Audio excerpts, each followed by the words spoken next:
परछाना चालेली सासू सोहागिन हो, परछाना चालेली सासू सोहागिन हो, परछाना चालेली। थाली में हल्दी चावल चुमेली भाभी हो, थाली में हल्दी चावल चुमेली बुआ हो। बहुअर स्वागत बा उतरा तू हाली हो, बहुअर स्वागत बा उतरा तू हाली हो, बहुअर स्वागत बा उतरा तू हाली हो, बहुअर स्वागत बा। अरे जान जाई बुची, कौन ऐसन दुनिया में हित नाता होई जे बियाह से पहले ही लड़का के नौकरी लगा देवे, ओकरा बाद खूबे दान दहेज दे के राजी खुशी से बियाह करके विदा कर दी। अरे आज के जमाना में ना श्रद्धा करे वाला के कोनो कमी नहीं थे। एकदम ठीक कहनी है रउआ। हमरा बेटा के ना नौकरी लगा के उ लोग हमरा परिवार पर बहुत बड़ा एहसान कैले वालों। समझ गई नी, राउर समझी भगवान नियन बाड़े बाना। बेटा के नौकरी मिल गई, हमार सारा परेशानी दूर हो गई। हमके तो डबल खुशी मिल गई, पहला पतो है और दूसरा बेटा के नौकरी। समझला लोग, तहार परिवार में सुदामा और उनकर परिवार में कृष्ण। ठीक कहानी है पाऊ। जानतनी हमरा बेटा के अंगूरी में 3-3 गो सोना के अंगूठी मिलल बा और गाला में 3-3 गो सोना के चेन और का सामान मिलल बा, हमरा तो नामे नहीं के पता। हाँ, वो समधियाना दामाद बाद में छलकावा और अपन श्रद्धा पूजन करावा। बढ़िया खाजा भेजले बड़ी। ए रागिनी, आंगन में का होता हो? भाभी के देखे खातिर सब बैठल बा। हाँ तो जाके दिखाई। अरे हम अपना सुनर पतो के ना पहले हम मुंह दिखाई करब। चल चल चल।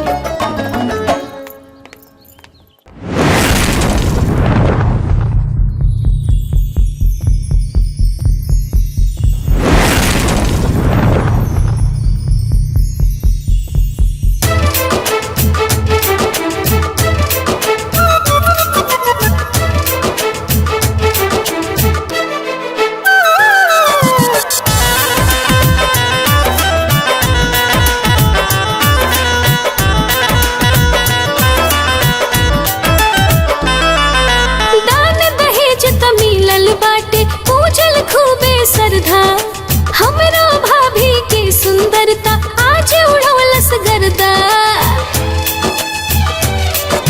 दान दहेज त मिलल बाटे पूजल खूबे श्रद्धा। हमरा भाभी की सुंदरता आज उड़ौलस गर्दा। रूपा देखते ही खुश मन मोर हो गइल, ही दुल्हन घूंघटा उठावते, ही दुल्हन घूंघटा उठावते घर अंजोर हो गइल, हे दुल्हन घूंघटा उठावते घर अंजोर हो गइल, हे दुल्हन घूंघटा उठावते।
दुल्हन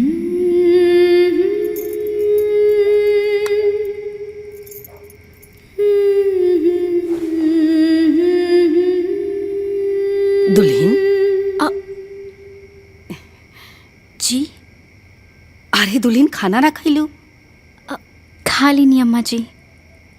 अच्छा तू खा ले लू तो अभी तक ऐसे ही सब पड़ल बा। हमरा पता बा दुल्हन, जब नया नया आदमी घर में आवेला ना, खाए में ऐसे ही लाज लागेला। कबो कबो ना खाही के ना मन करेला, लेकिन हमरा एकर उपाय पता बा। ए रागिनी, रागिनी, हाँ माई, अरे जरा भैया के भेजता। अभी भेजे तानी। हाँ माई। बबुआ दुल्हन के साथे बैठ के खाना खा। माई अरे तहार मेहरारू है, इतना असहज होखला के जरूरत नहीं के। अरे ना ना माई, हम तो हम तो कुछ ना, चला चल के बैठ के खाना खा। ठीक ठीक बा माई। चला।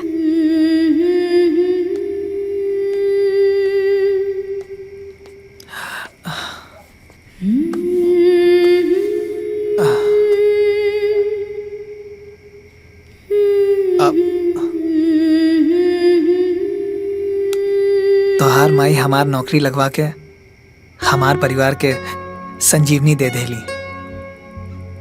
हम और हमार परिवार बहुत भाग्यशाली बा तोहरा के पाके। तू खुश बाड़ू ना हमरा घरे? ये हमार घर ना हा का? ना ना, ये तोहरो घर है। तू छुप के फोटो खींचे तारू? हाँ भैया, ये फोटो तो यादगार बनी।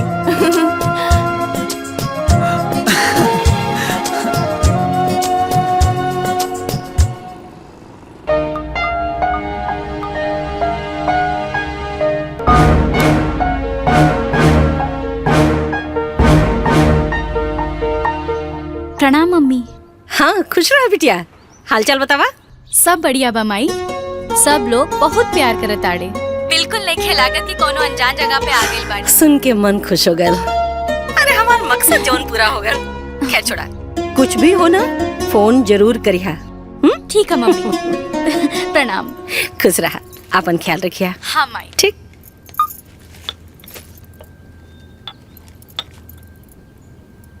मालकिन, हाँ एगो बात पूछी का? पूछा। नौ लइका रवा बिटिया लायक रहे ना वो परिवार, फिर भी रवा गीता बबनी के बियाह वो घर में कैनी। ये बात कुछ बुझाइल ना। लल्लन ऐसे बुझा कि यदि वो परिवार हमरे बराबरी के रहित तो हमरा सामने झुक के कैसे रहे।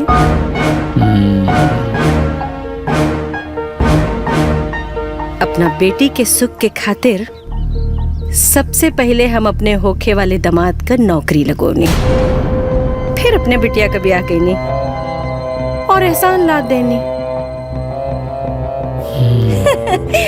अब ऊ लड़का वाला हो के भी जीवन भर हमरा सामने झुक के रही हैं, और हम लड़की वाला हो के भी जीवन भर उनका सामने तन के रहा।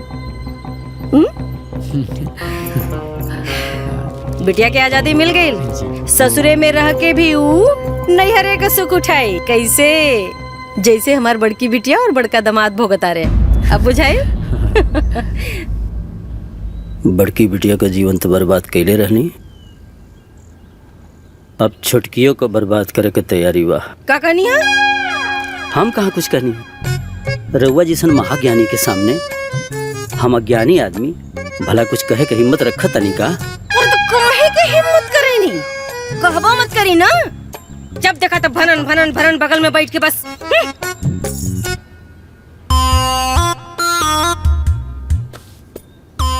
माई बाबू से बात कैले रहो।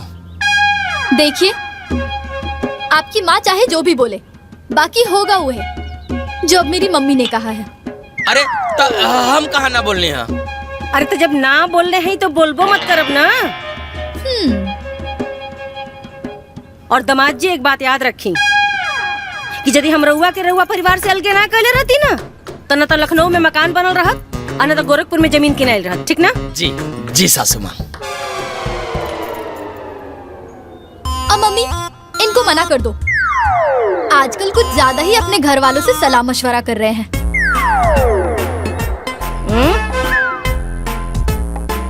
आगे हुई ना ना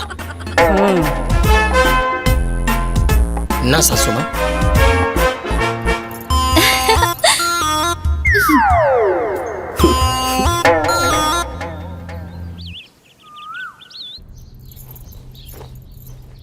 दुल्हीन, जी मम्मी। फुआ और मौसा जी लोग जाता लोग अच्छा। ता वहाँ लोग के माड़ो में खिलावे खातिर जोन थरिया देहल गई रहे ना, हाँ। वो कहाँ बा? हमरा के तो मालूम नहीं खे। एक मिनट, हाँ मम्मी से पूछ के बतावा तानी। हाँ, पूछ के बता दिया। ठीक जी।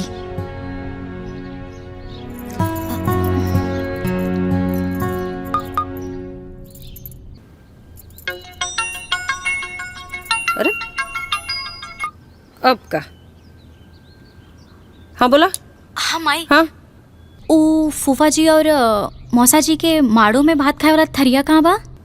अच्छा अच्छा, सुना, वो जौन बड़का बक्सा देले ही तोरे के, ओमे 2 जगह थरिया है। एक जगह पितरी का और एक जगह स्टील का। वो स्टील वाले में से निकाल के दूसरे देता लोगन के, और दूसर का के चुहिया मत। अब केहू केतनो कुछ कही उहे थरिया दिया जौन हम कहनी है, बुझाइल? अच्छा ठीक है माई, बाय। रखा। का हुआ? फिर कब आईबू? जैया नया खबर सुना देबा ओही दिन दौड़ के आई। ए बबुआ। हाँ दीदी, आगे आगे रहुआ पहुँची, ओकरा पीछे हम पहुँच जाए। अरे रहुआ ली। ई कहा हो? अरे उहे थरियाहाना जोन माड़ो में भात खाए बदे मिलल रहे। अच्छा, स्टील के? अरे यह तो मिलल रहे। का हो? हम तो सुनले रहनी कि दुल्हनिया के मायके वाला बड़ा धनवान पैसा वाला हवन, धनगर हवन। अरे हाँ बुची, एहू में कोनो शक बा? बड़ी धनवान हो। ओही से ई स्टील के बर्तन देले हवन सन।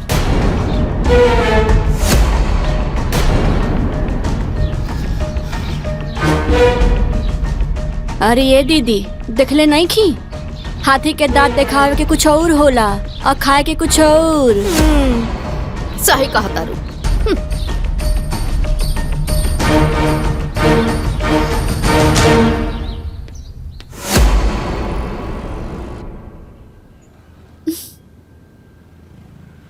अच्छा, तोर फुफुआ सास ऐसे कहलस? हाँ माई, और फूफा जी के साथ मामी जी भी हाँ में हाँ मिलावत रही। अच्छा, तनी अपना सास के फोन देता फोन अपना सास के। ठीक बा माई।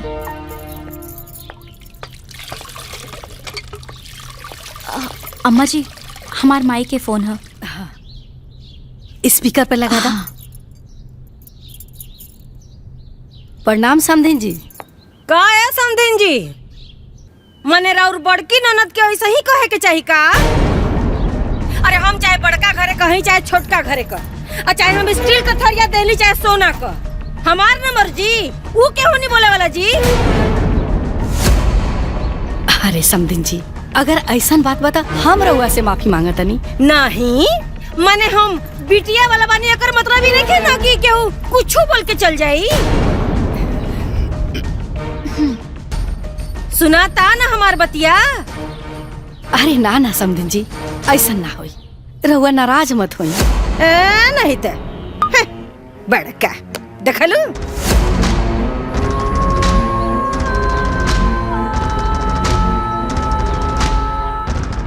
ओह माय गॉड, ये तो बहुत ही गलत बा। जानती हो माँ, एक बार इनकी मौसी जी भी ना मुझे कुछ बोली थी। तुमने तो जो सुनाया सो सुनाया, मैंने तो पूरी इज्जत ही उतार दी थी। तब से इनके घर में कोई मुंह नहीं खोलता है। काजी सही बोले ना? हाँ जी, आप हमेशा से ही सही बोलती हैं। लगाइए। हे भगवान।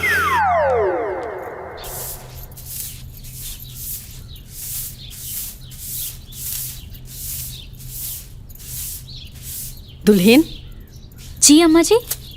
हाई तारा ससुर जी के ना सब गंदा कपड़ा बा, एकरा धो के प्रेस कर दिया। ठीक बा अम्मा जी, हम अभी ये धुल देता नहीं। अरे दुल्हन अभी इतना का आगुता हट बा, जब काम से खाली हुई है ना तब धो दिया। अम्मा जी एमे खाली होखे वाला कौन बात बा, हम अभी ही कपड़ा वॉशिंग मशीन में डाल दे और चालू कर दे, फिर ही कपड़ा अपने आप धुल के सूख जाए। Washing machine? हाँ आई आई अम्मा जी, ई है वॉशिंग मशीन, एहमे बस कपड़ा डाले के देरी बा, बाकी धुले और सूखे में कोनो देरी नहीं की। अरे दुल्हन एगो बात कहीं अगर बुरा ना माना था। अरे अम्मा जी ऐसन काहे कहत बानी, कहीं ना। दुल्हन ई ना ऐसे ही पैक रहे दे तू ना त ठीक रहित। उ कहा ना कि अब अपन रागनी भी सियान हो गई बड़ी, उनको बियाह होगी त ई सब सामान देवे ही के पड़ी ना। और राजू के तभी नया नया नौकरी लागल बा, सारा सामान खरीदे में बड़ा मुश्किल हुई। ई सब सामान रही त दिया जाई, और हाँ हमनी के जब हाथ फरहर होई ना त सब सामान खरीदा जाई। तब तक तू हाथे से कपड़ा धोई तू। ठीक बा अम्मा जी, जैसन आपकी मर्जी।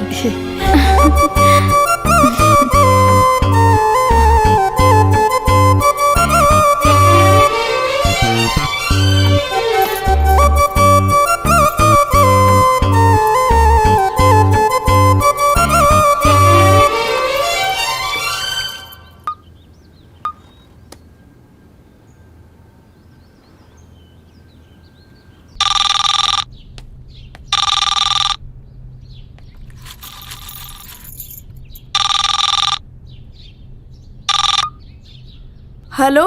हाँ माँ जी प्रणाम, हम रागनी बोला तानी। खुश रहा। गीता कहाँ बाड़ी और कैसन तू फोन उठोले बाड़ू? उ का है ना भाभी चापाकल पे कपड़ा धोवत बाड़ी, एहे से हम फोन उठा लेनी। हाँ कपड़ा धोवत रही?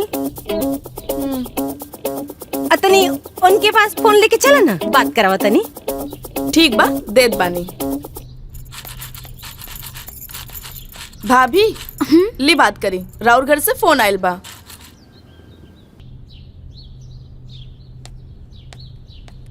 हाँ मम्मी का हाल बा, ठीक बाड़ू ना? अरे हाल चल के मुंह पिटावे, पहले ही बताओ ते करत का बाड़ी? मम्मी ऊ कहा कि थोड़ा सा कपड़ा रहल, उहे धुलत रहनी। कहे वॉशिंग मशीन का हम शोरूम में प्रदर्शनी लगावे के देले बाड़ी कि तू हाथे से कपड़ा धोता रही? जाके सारा कपड़ा मशीन में डाल।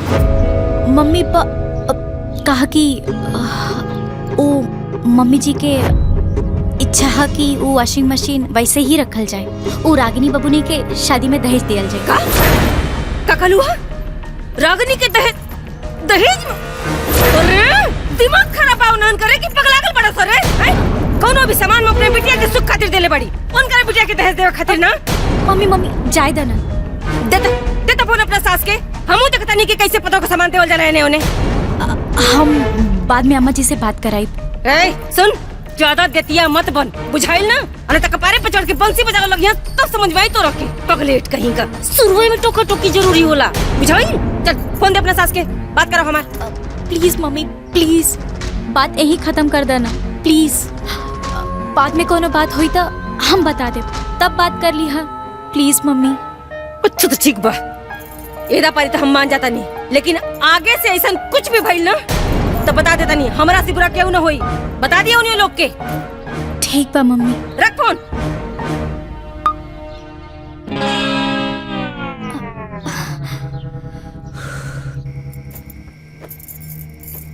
हम जन कहब तौन तो तू सुनबू ना, तो कहे के जरूरत का बा? कहे से कि गलत बात सहल भी पाप होला। अब कहल जा। देखा गीता अभी अभी दुल्हन बन के ससुराल गइल बा, हर बात पे फोन मत कइल करा। कहे से कि बात बिगड़ भी सकेले। तो डर केकरा के बा? केकरा के डर बाजी? बियाह कइले बनी होने, बेचैन नहीं कि हमारा अधिकार खत्म हो गई। और देखी बड़की बिटिया दामाद के तन्नी से अपना गाइडलाइन में रखनी तो 2 पैसा का आदमी हो गई, जीवन सेट हो गई। बेटी अपन ससुराल छोड़ देलस, दामाद अपन परिवार छोड़ देलस। का तरक्की भइल बा। का कहनी है? कुछ ना, हम भला कुछ कह सके नी। रउआ ऐसन महाज्ञानी के सामने हम अज्ञानी भला का कह सके नी। तो कहबो मत करी ना, आ जानी ज्ञान देवे। जा यहाँ से।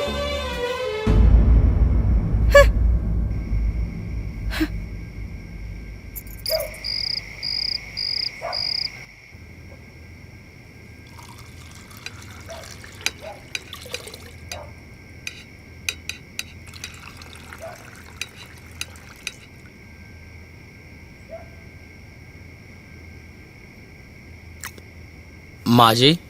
जी दामाद जी। कल हमरा बहन के मंदिर में देखा की बा तो चाय के चाहत रहनी। ओह माय गॉड, वहाँ उतने सारे लोग हैं ना। आप नहीं जाएंगे तो देखौरी रुक थोड़ी ना जाएगी। चलिए जइए तो का हो जाई। पापा आप चुप रहिए। हाँ हम तो चुप्पे बनी। रखा इनका के पूंछ बना के।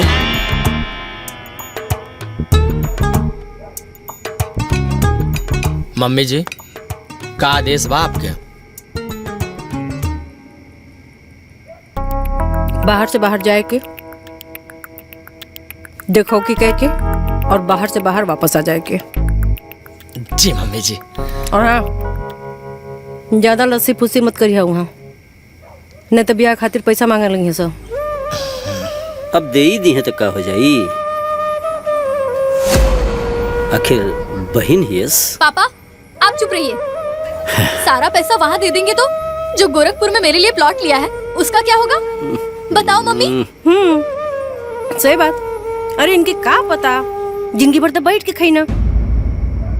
इनका के का पता कि बिटियन का जीवन कैसे बनी। कबो कबो औलाद के दुश्मन हो। और अब वही चुपचाप बैठ के खाई और खाए दे।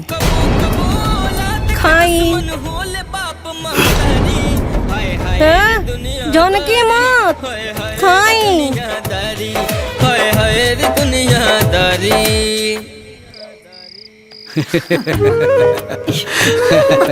खाना खेले के बाद मिठाई खाए के चाहिए। ओहो भैया के ससुराल वाला। चला चला एक एक उठावा लो। ले वादा। अरे लड्डू ले लूं तो पनियो ले आओ।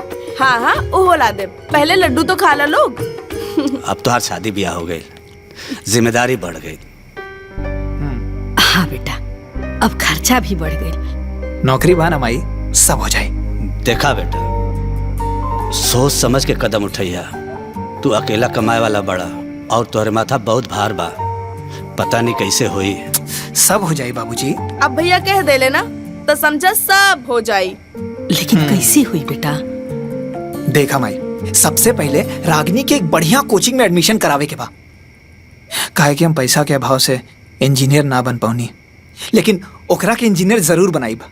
ये हमार सपना बा। ओकरा बाद जे हुई ओकरे हिसाब से हुई। ठीक बा बेटा, सब तोहरी हाथ में बा। तू ही कमाए वाला बड़ा। चिंता मत करा माई, सब सही हो जाए। ठीक बा बेटा, जा ढेर रात हो गई बा, जाके सुता। ठीक बा।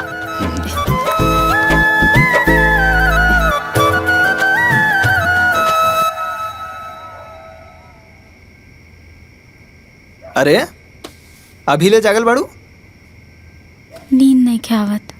काहे? काहे कि रहुआ काले चल जाए। अच्छा, यह सोच के नींद नहीं ख्यावत? अरे देखा, नौकरी करे के बा तो जाए के पड़ी ना।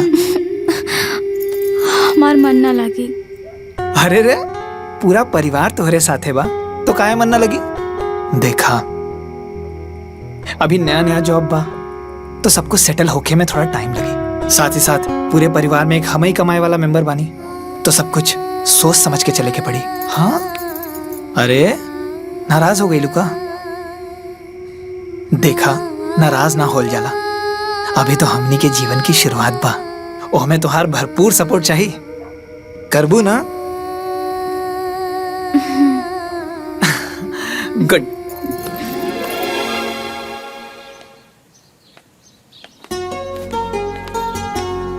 अरे बुचिया, अचरवा कहाँ रख ले रे? यही बैगों में तो बा। अरे कपड़ा में लग जाए तो? अरे बेटा ना लगी, हम प्लास्टिक में बांध के डिब्बा में रख देले बानी, ऐसे ना लगे। अरे बेटा तोहर माई बहुत होशियार भी है। अच्छा अच्छा ठीक बा, बुरबक के सही, रउआ होशियार बानी ना, खुश। अरे हाँ बबुआ, सतुआ भी बांध के रख देले बानी, भुजना भी बांध देले बानी जी, और पूरी भुजिया भी बना देले बानी। तू पहले पूरी भुजिया खा लिया, नहीं तो खराब हो जाई ना। ठीक बा माई, अब जाएं? खुश रहा, अपन ख्याल रखिया, आयजा के चिंता बिल्कुल मत करिया, हमनी के बानी छे ना। खुश रह बेटा, बेटा बढ़िया से रहिया। ठीक बा बाबूजी। प्रणाम भैया। ठीक से पढ़िया। हाँ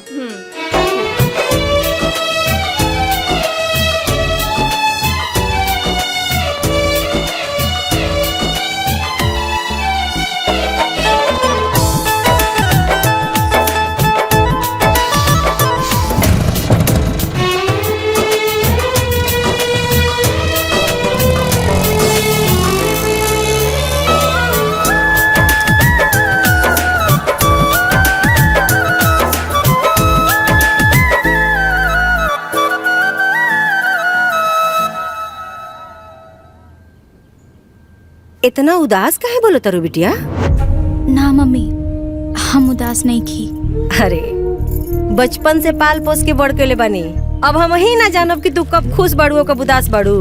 ना मम्मी, ऐसा कोनो बात नहीं खे, कहा कि वो जॉब पे चल गए ना, यही से हमार मन थोड़ा सा उदास हो गइल बा। का दामाद जी, मने दामाद जी तोरा के छोड़ के जॉब पर चल गई ना? हाँ अच्छा अच्छा, परेशान मत हो का। हाँ तू अपन ख्याल रखा, हम फोन करब थोड़ी देर में। ओके मम्मी। ओह माय गॉड, मेरी बहन अकेले कैसे रह रही होगी? उसको कितना बोर फील हो रहा होगा ना। अरे होखबे करी, और फिर उनकर हिम्मत कैसे पड़ गई हमरे बिटिया के अकेले छोड़ के शहर जाए का? बताओ मम्मी, मैं तो इनके बिना एक मिनट भी नहीं रह पाती हूँ, वो कैसे रह रही होगी? सही बात सासू जी, साड़ू भाई ठीक नहीं खेगा।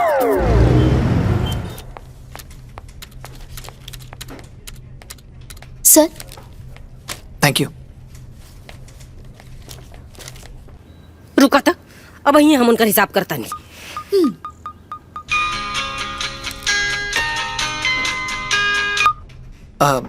प्रणाम सासू माँ। बताई दामाद जी, मतलब दामाद जी, हमरे बिटिया के अकेले छोड़ के चल रही नहीं घरे। बताई ना, हमारी बिटिया अकेले हो गई ना। ना ना सासू माँ, गीता अकेले थोड़े ना बाड़ी, पूरा परिवार उनकर साथे बा। क्या मेहमान जी, परिवार पति की बराबरी थोड़ी ना करेगा जी, ये आप कैसी बात कर रहे हैं जी? मैं तो इनके बिना एक मिनट भी नहीं रह पाती हूँ। अरे साड़ू भाई, हमार साली साहब अकेले बैड न फील करत होई। हाँ, बताओ ना माँ, गीता बहुत उदास थी क्या? रो रही थी क्या? करी। हाँ। देखी लोग, हम रउआ लोगन से प्रॉमिस करतानी कि हम बहुत जल्दी गीता के अपने साथ रखब। अबे हम ऑफिस में बानी। प्रणाम। बताओ मम्मी, बेचारी गीता। ए बबनी, तनी पढ़े में सीरियस हो जा, भैया के सपना पूरा करे के बा। हाँ माई, एकदम सीरियस हो गई नी, भैया के सपना जरूर पूरा करब।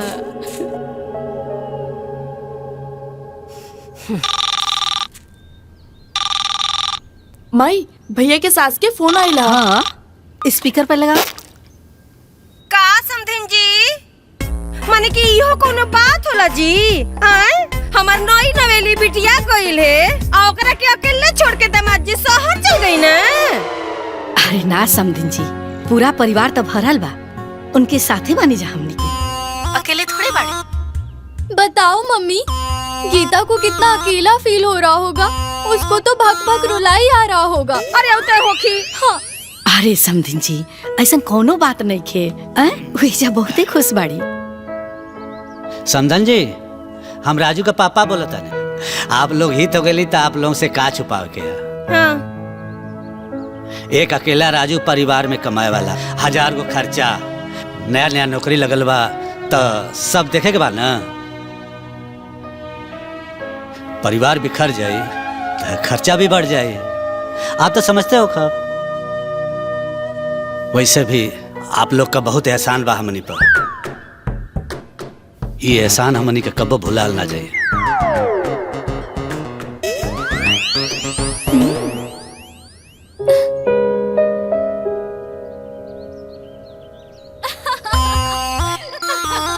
बताओ मम्मी, तुमको याद है ना एक बार छोटन जी जब हमको छोड़ के गए थे, तुमने तो हंगामा ही कर दिया था। और मैं भी जो भाग के आ गया था। हाँ। ओह माय गॉड। बाकी गीता कैसे रहती होगी? वो जंगल में ना अपना ससुराल में बिया। और तू लोग बार बार बोल के ओकरा जीवन में आग मत लगावा। बताओ मम्मी, पापा को क्या मालूम कि उसकी भी अपनी पर्सनल खुशी होती होगी ना।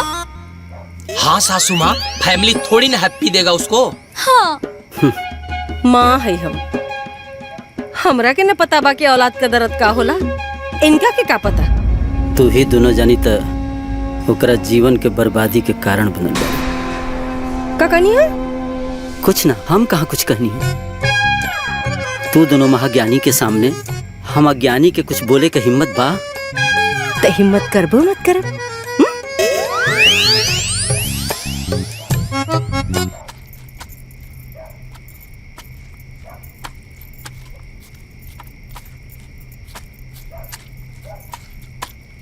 दुल्हन। जी अम्मा जी। आटा सना गइल का? जी अम्मा जी, अब जात बनी रोटी सेके। अच्छा। दुल्हन। जी अम्मा जी। एगो बात कही। जी। घर में ना ईंधन गोंठा बहुते बचल बा, त तू चूल्ही पे खाना बनई तू त ठीक रहित। उ कहा न दुल्हन, गैस बचल रही त गाहे बागाहे काम दिहित। हित न ता मर मेहमान नहीं है त जल्दी खाना बन जाई। ठीक बा अम्मा जी, जैसन आप कहीं। त चूल्हे पे बना ला। ए रागिनी, जाके बाहर से ना गोईठा लकड़ी लेके आ जाओ। ठीक बा माई, ले आवा तानी।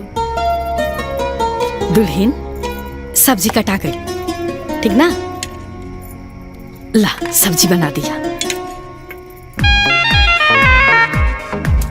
आजल के हो ना समझई रिश्ता के गहराई, रहेला सबके साथे साथे बन के परछाई। ये रिश्ता में होला हर सवाद के भरमार, ये रिश्ता में होला हर सवाद के भरमार। ससुरार के दुलार जैसे आम के अचार, ससुरार के दुलार जैसे आम के अचार।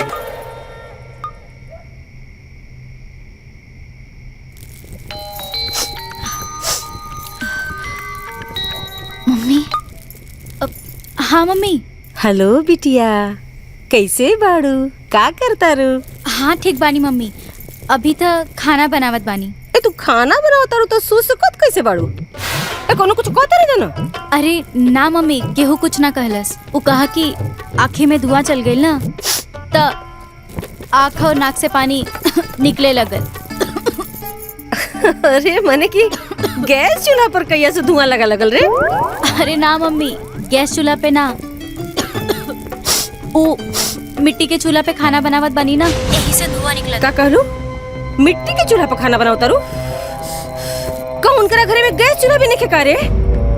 अरे मम्मी, ऐसा कोनो बात नहीं खे।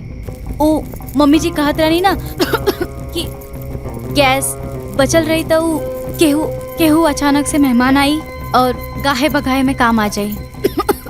उहे खातिर मिट्टी के चूल्हा पे खाना बनावत बानी। अच्छा, ये बात अब समझ में आई कि नाम सो धन से ना मन से दलितर बाड़ा सा। बतावा हो, इनके बेटा का हम नौकरी लगौली, दहेज में भर भर के सामान देली, पैसा रुपया से घर भर देली, तब वही हाल बा। हाँ? गैस बचावल जाता। तनी ऐसन कर, बात करो अपने सास से। अब पानी कपार के ऊपर जा रहल बा। बात करो अपने साथ से था। पूछता नहीं कि पतो के संगे कैसे रह जाला। बात करो। मम्मी जाए दा ना, धीरे धीरे सब ठीक हो जाए। जाए ना दा, बात करो हमार उनसे, नहीं तो तोर जिंदगी बर्बाद हो जाई और हम बता देता नहीं बड़ी पछते भी तय। बेटी के परिवार में इतना दखल अंदाजी ना करे के चाहिए, ओकर जीवन खराब हो सकेला। आगे नहीं ज्ञान देवे, बोलो नहीं हरुआ के हम जब देखा था ज्ञान देवे पहुंचावे नहीं। हाँ जाइए यहाँ से, दिमाग मत खराब करी। ऐ बात सुन, ते पहले बात कराओ हमार। अम्मा जी तो बाहर बाड़ी, रउआ से कैसे बात करवाई? अच्छा ठीक बा, हम तमाजी से बात करता नहीं। बाकी तय कान खोल के सुन, जाके गैस चूल्हा पर खाना बनाओ। और अगर आज के बाद हम सुन नहीं ना कि तय चूल्हा पर खाना बनाओ तरी, तो हमारा से बुरा क्यों ना हुई। हेलो,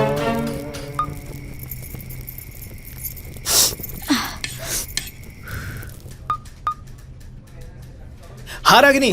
हाँ भैया प्रणाम। खुश रहा खुश रहा। माई के फोन दा। माई। हाँ ली भाई के फोन आयल बा। स्पीकर पे लगाओ। प्रणाम माई। खुश रहा बउआ। रागिनी के कोचिंग में नाम लिखवावे खातिर अलमारी में चेक रख ले बानी साइन करके, बाबूजी के दे दिया। बाबूजी के फोन दा। भाऊजी ऐसे बने ले बतियाओ। प्रणाम बाबूजी। बेटा वो रागनी का तलिक बड़ा महंगा कोचिंग है। तो ओकर चिंता छोड़े ना बाबूजी, हम ओकरा के इंजीनियर बनल देखे के चाहता नहीं। बिहान जाके एडमिशन करा दिया। बेटा हमके कुछ बुझाइबे ना करी, वहाँ जाके का कर। तू बस रागनी के साथे जी, हाँ बाकी सब काम वो कर लिया। ओके सब बतावा। रागनी के फोन दा। हाँ हाँ ला। हाँ भैया। अलमारी में चेक रख ले बानी साइन करके, साथ ले ले जी। हाँ बाकी सब बाबूजी के अकाउंट में जो पैसा डलले बानी ओकर इंस्टॉलमेंट से पूरा हो जाए। जी भैया प्रणाम। खुश रहा खुश रहा।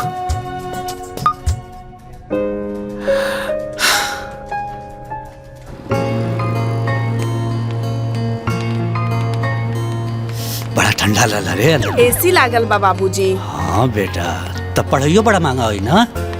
पढ़ाई भी तो अच्छा होला। हमाल के जमाना में अच्छी कोचिंग ना रहे, नया जमाना नई पढ़ाई है। रुका बाबूजी, का एक सेल्फी खींच के भैया के भेजे के बाद। हाँ ले खींच।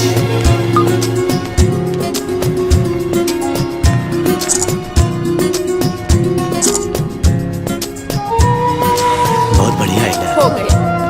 भेज दिया। अंटार्कटिका पृथ्वी की सबसे ठंडी जगह। इससे ठंडी जगह। ओह माय गॉड मम्मी, तुमको मालूम है मेहमान जी ने क्या स्टेटस लगाया है? का? ये देखो, इनकी बहन इतने बड़े स्कूल में पढ़ती है।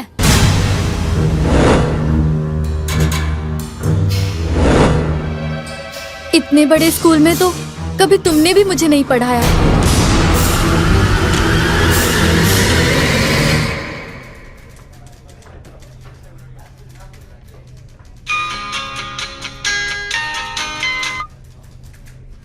प्रणाम सासू माँ। खुश रहा बाबू। हमरा बिटिया के कहिया अपने साथे लिया होता नहीं? बहुत जल्दी सासू माँ। ठीक बा, हमहू देखा तानी कि आपका वो जल्दी वाला दिन कितना जल्दी आता है। जी।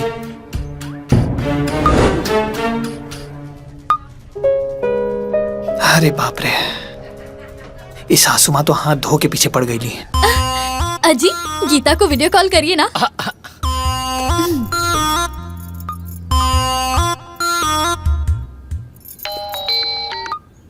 हाय, ये देख गीता, ये चूड़ी, ये बिंदी, ये लिपस्टिक और ये ज्वेलरी। ये सब साड़ी का मैचिंग है। और ये देखा दीदी, ये सब हमार है। ये चूड़ी, ये बिंदी, ये लिपस्टिक, ये ज्वेलरी सेट और ये साड़ी।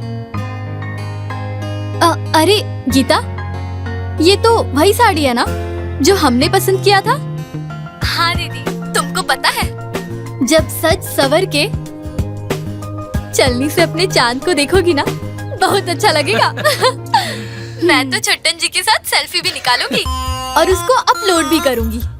देखना बहुत लाइक्स जाएगा। अच्छा गीता, करवा चौथ में मेहमान जी तो आ रहे हैं ना? ना दीदी। ओह माय गॉड, तो तुम चांद कैसे देखोगी? वीडियो कॉल पे देख लेना दीदी। वीडियो कॉल पर? क्या गीता, बिना मेहमान जी के सेल्फी अपलोड करोगी? कैसा लगेगा? लाइक नहीं मिलेगा।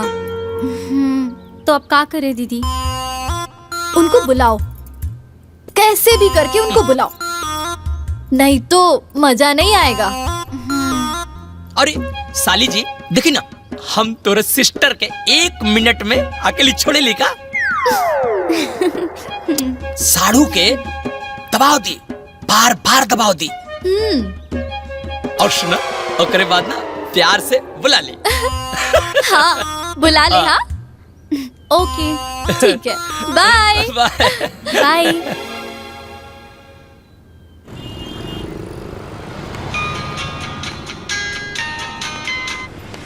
हाँ गीता बोला।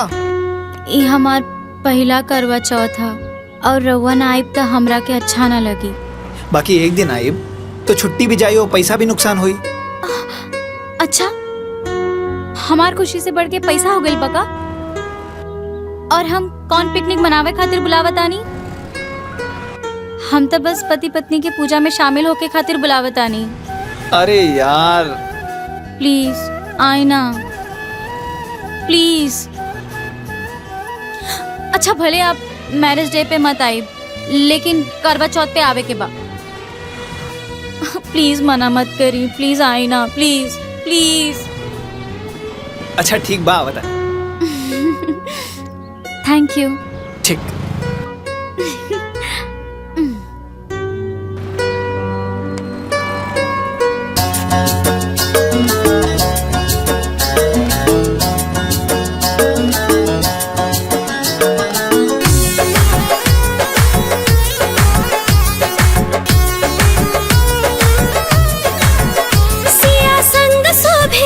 चंद्र जैसे जोड़ा राधा और कान्हा के ऐसे,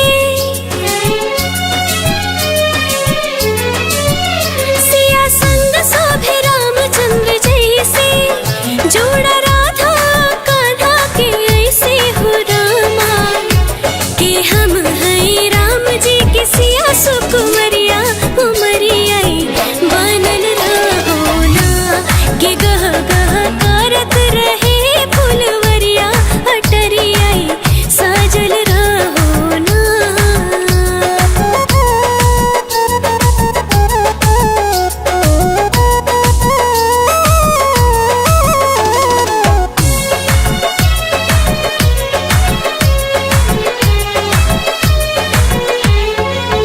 दहकत मांगी में हमरे से नुरवा रहे, बनल पियवा से सौका सिंगरवा रहे। दहकत मांगी में हमरे से नुरवा रहे, बनल पियवा से सौका सिंगरवा रहे। शिव माने ले गौरा के जैसे, पियवा हमरो के मानस वैसे हो रामा, ये टूटे नहीं नहीं आके कबहू रसरिया उमरिया बनल रहो ना, कि हम हैं राम जी के सिया सुकुमरिया उमरिया बनल रहो ना।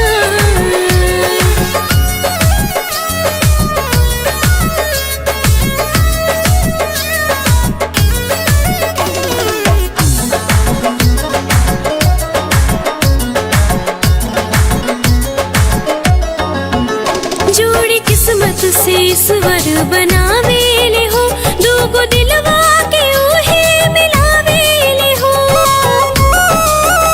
जोड़ी किस्मत से ईश्वर बनावे ले हो, दूगो दिलवा के उहे मिलावे ले हो। शौक सिंगार रच रच सजावली, करवा चौथ के परबिया उठवली हो रामा, कि कबो नहीं जिंदगी में आवे अंधरिया हजरिया उगल रहो ना, कि हम हैं राम जी के सिया सुकुमरिया उमरिया बनल रहो।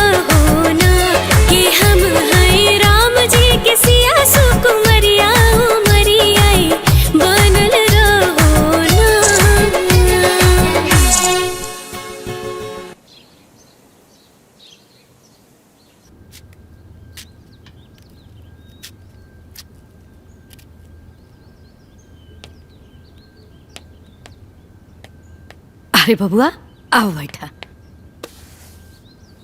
कितना दुबरा गइल दुल्हन। जी अम्मा जी। एक गिलास दूध लेके आवा था। लावतानी। है भला बताओ ता कितना दुबरा गइल बड़ा। अरे का बनावेला का खाला। नौकरी करे के बाद देह में शक्ति ना रही तो काम कैसे होई। अरे ठीक तो बानी हम, बाकी शरीर का वजन भी ठीक बा। लीजी पिया। राजू जी बाबूजी। हम सोचा तानी कि बहू के अपने साथे शहर ले जा। टाइम टू टाइम खाना खात होगा। अकेले रहला में दिक्कत होला बेटा। ना ना बाबूजी, हमके कौनो दिक्कत नहीं है। अरे कैसे दिक्कत नहीं है। हमनी से बेसी तू जानता रहा। इतने दिन में तो इतना दुबरा गईला। मर्द की काम न करे के बा कि घर में बैठ के चौका बर्तन करी कपड़ा धोई। अरे अकेले का करबा बबुआ। अरे माए बाबूजी, अब इनका लेके जाइब तो सारा प्लान फेल हो जाए, बहुत खर्चा बढ़ जाए। बेटा रूम का भाड़ा देबे करेला, बिजली का बिल देबे करेला, खाली राशन का खर्चा थोड़ा सा बढ़ जाए, ऐसे प्लान फेल हो जाए। और जो तुम लोगन की दिक्कत होई उ? अरे बबुआ हमनी के कोनो दिक्कत ना हुई। रागिनी बाड़ी न हमनी के कोनो दिक्कत ना हुई। और वैसे भी तार माई इतना कमजोर नहीं की अब अहियो 50 आदमी के खाना बना के खिला सकत रही। बात माना दुल्हन के अपना साथे साथे शहर ले जा।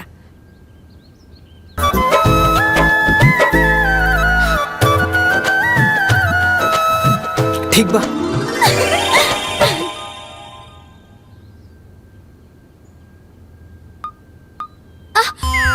क्या छोटन जी, ठीक से करिए ना। बना तो रहल बानी। बताओ माँ, एक चोटी भी ठीक से नहीं बना पा रहे हैं। अरे ये दोनों दमादन के ना हमरे बेटियन के चिंता देखे। अरे ठीक से करी। चलिए हटिए यहाँ से, हटिए। मूड खराब कर दिया। अरे गीता का वीडियो कॉल। प्रणाम मम्मी। हाँ बिटिया खुश रहा। मम्मी हम शहर आ गए और रउआ के दामाद हमरा के साथे लेके आ गई। हाय भगवान, हम आई। आज हमार तपस्या पूरी हो गई। हमार बिटिया जाल से निकल के आजादी की हवा में आ गई। मम्मी ये देखी हमार शहर के घर। हाँ दिखा दिखा। ये देखी मम्मी, यह बेडरूम और यह ड्राइंग रूम, ई बैठे के जगह और यह किचन।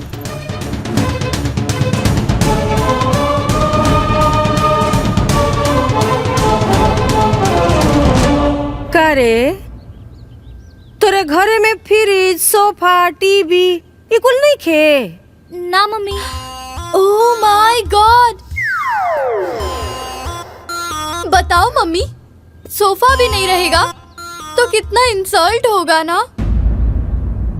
तुमको पता है मम्मी, मेरी एक ननद बंद करना अपन कथा, पहले मैं कर सुन ली। हमरा ई दामाद का सिस्टम ठीक नहीं खेलागा। अरे मम्मी ऐसा कोनो बात नहीं खे। कहा कि उनकरा बहन के एडमिशन में पैसा ज्यादा लग गई है ना, और शहर में आवे के भी अचानक प्लान बन गई। उहे खातिर मम्मी धीरे धीरे सब ठीक हो जाये। सुन, दामाद जी से कहते छुट्टी लेवे के। काल हम आवतानी। सच्चे मम्मी? ठीक बा मम्मी, प्रणाम। ठीक कहलू हा मम्मी, बिल्कुल सही कहलू। बताओ भिखमंगा नियर घरे में छी। सासू माँ? अरे गीता देख, मम्मी जी, पापा जी, बड़की दीदी सब लोग आ गइलन।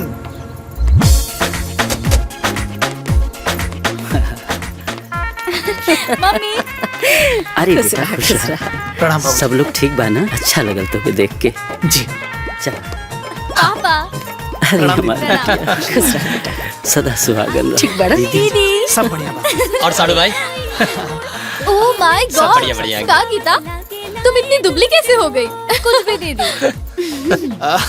भैया लोग सारा सामान लेके अंदर आवा। हम बताओ बतानी कि कौन चीज कहाँ रखे के बा। ले आवा। ठीक बा, उतारे तनी।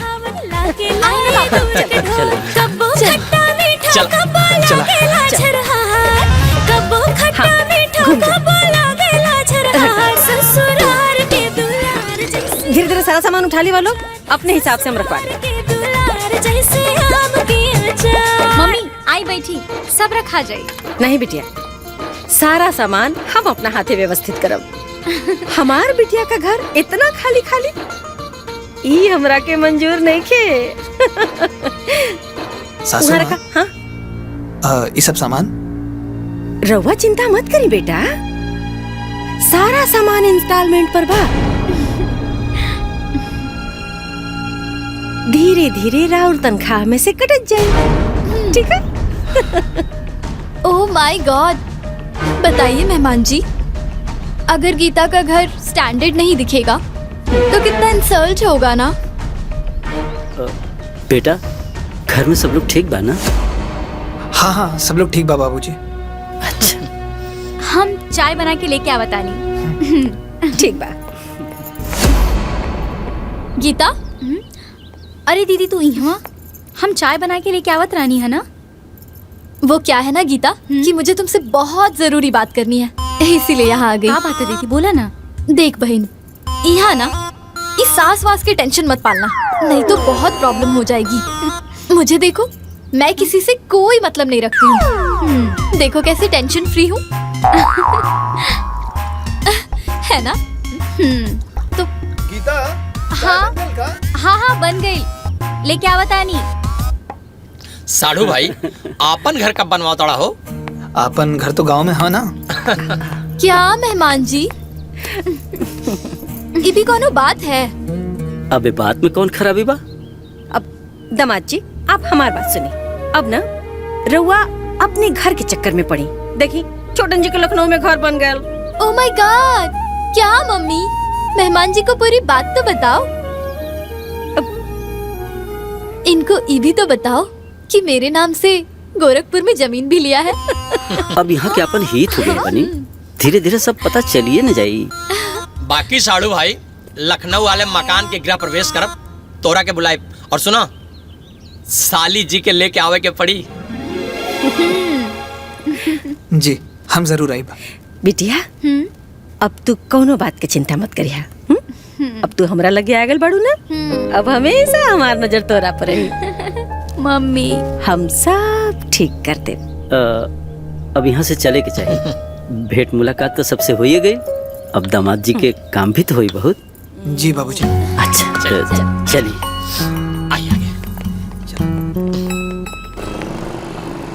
इतना सब सामान लोन पर उठवा देलू है, सोचबो न कैलू है कि राजू जी ओके भर पई है कि ना।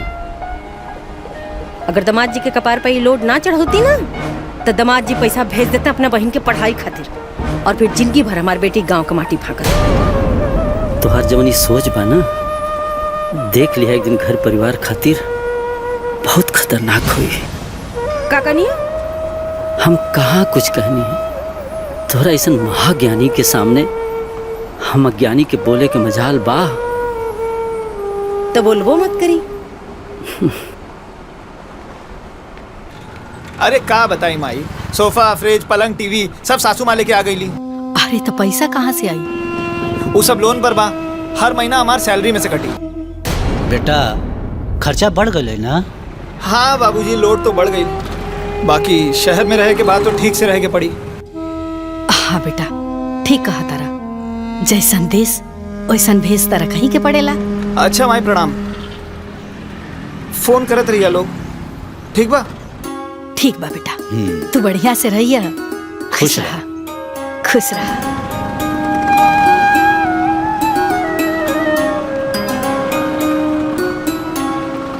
लड़का खर्चा और बढ़ा देना सर, उन्हन के ऐसा करे के चाहे।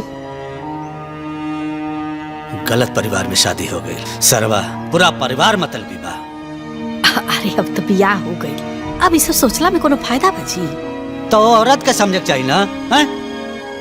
एक आदमी के ऊपर पहले ही से इतना बोझ रहा, एक और बोझ डलवा देला। ए जी कम से कम वो दोनों खुश तो बड़ा सना, हमनी के का चाहिए? उन्हीं के खुशी बस।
हर घड़ी खोजल तो के नजरिया मन मंदिर में कहीं बस गइला मन के धड़कन हमरो सावरिया दूर अब ना रहला एको चान जब से मिललू तू के सनम तोहरे नैया के लागल लगन कि जब से मिलला तो हमके सजन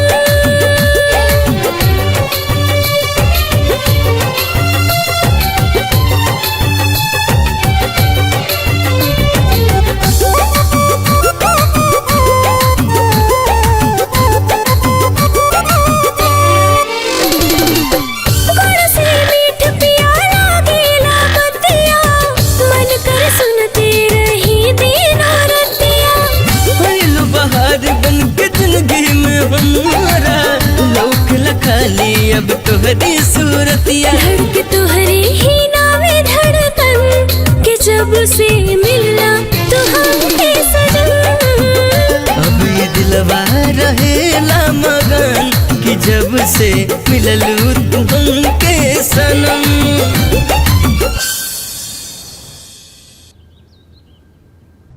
ठीक है, कंप्लीट हो गया।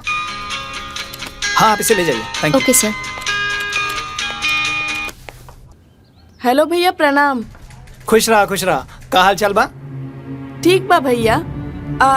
हम कोचिंग छोड़ देनी हा। काहे? पढ़ाई समझ में नहीं के आवत और हम पास ना होकब तो तहार सब पैसा बेकार हो जाई। जा रे पगली, जब तही भागे लगले तो हम काही कहीं पढ़े के तोहरा बाना ते हमार सारा सपना तूर देले। माई के फोन दे। हाँ बेटा। हम घर आवतानी माई। अच्छा, अकेले आवतारा की दुल्हनो आ रहल बड़ी? अकेले। का बात बा बेटा, अचानक? तू चिंता मत करा माई, हम आइब तो सब बताइब। ठीक बा बेटा। ठीक बा, प्रणाम।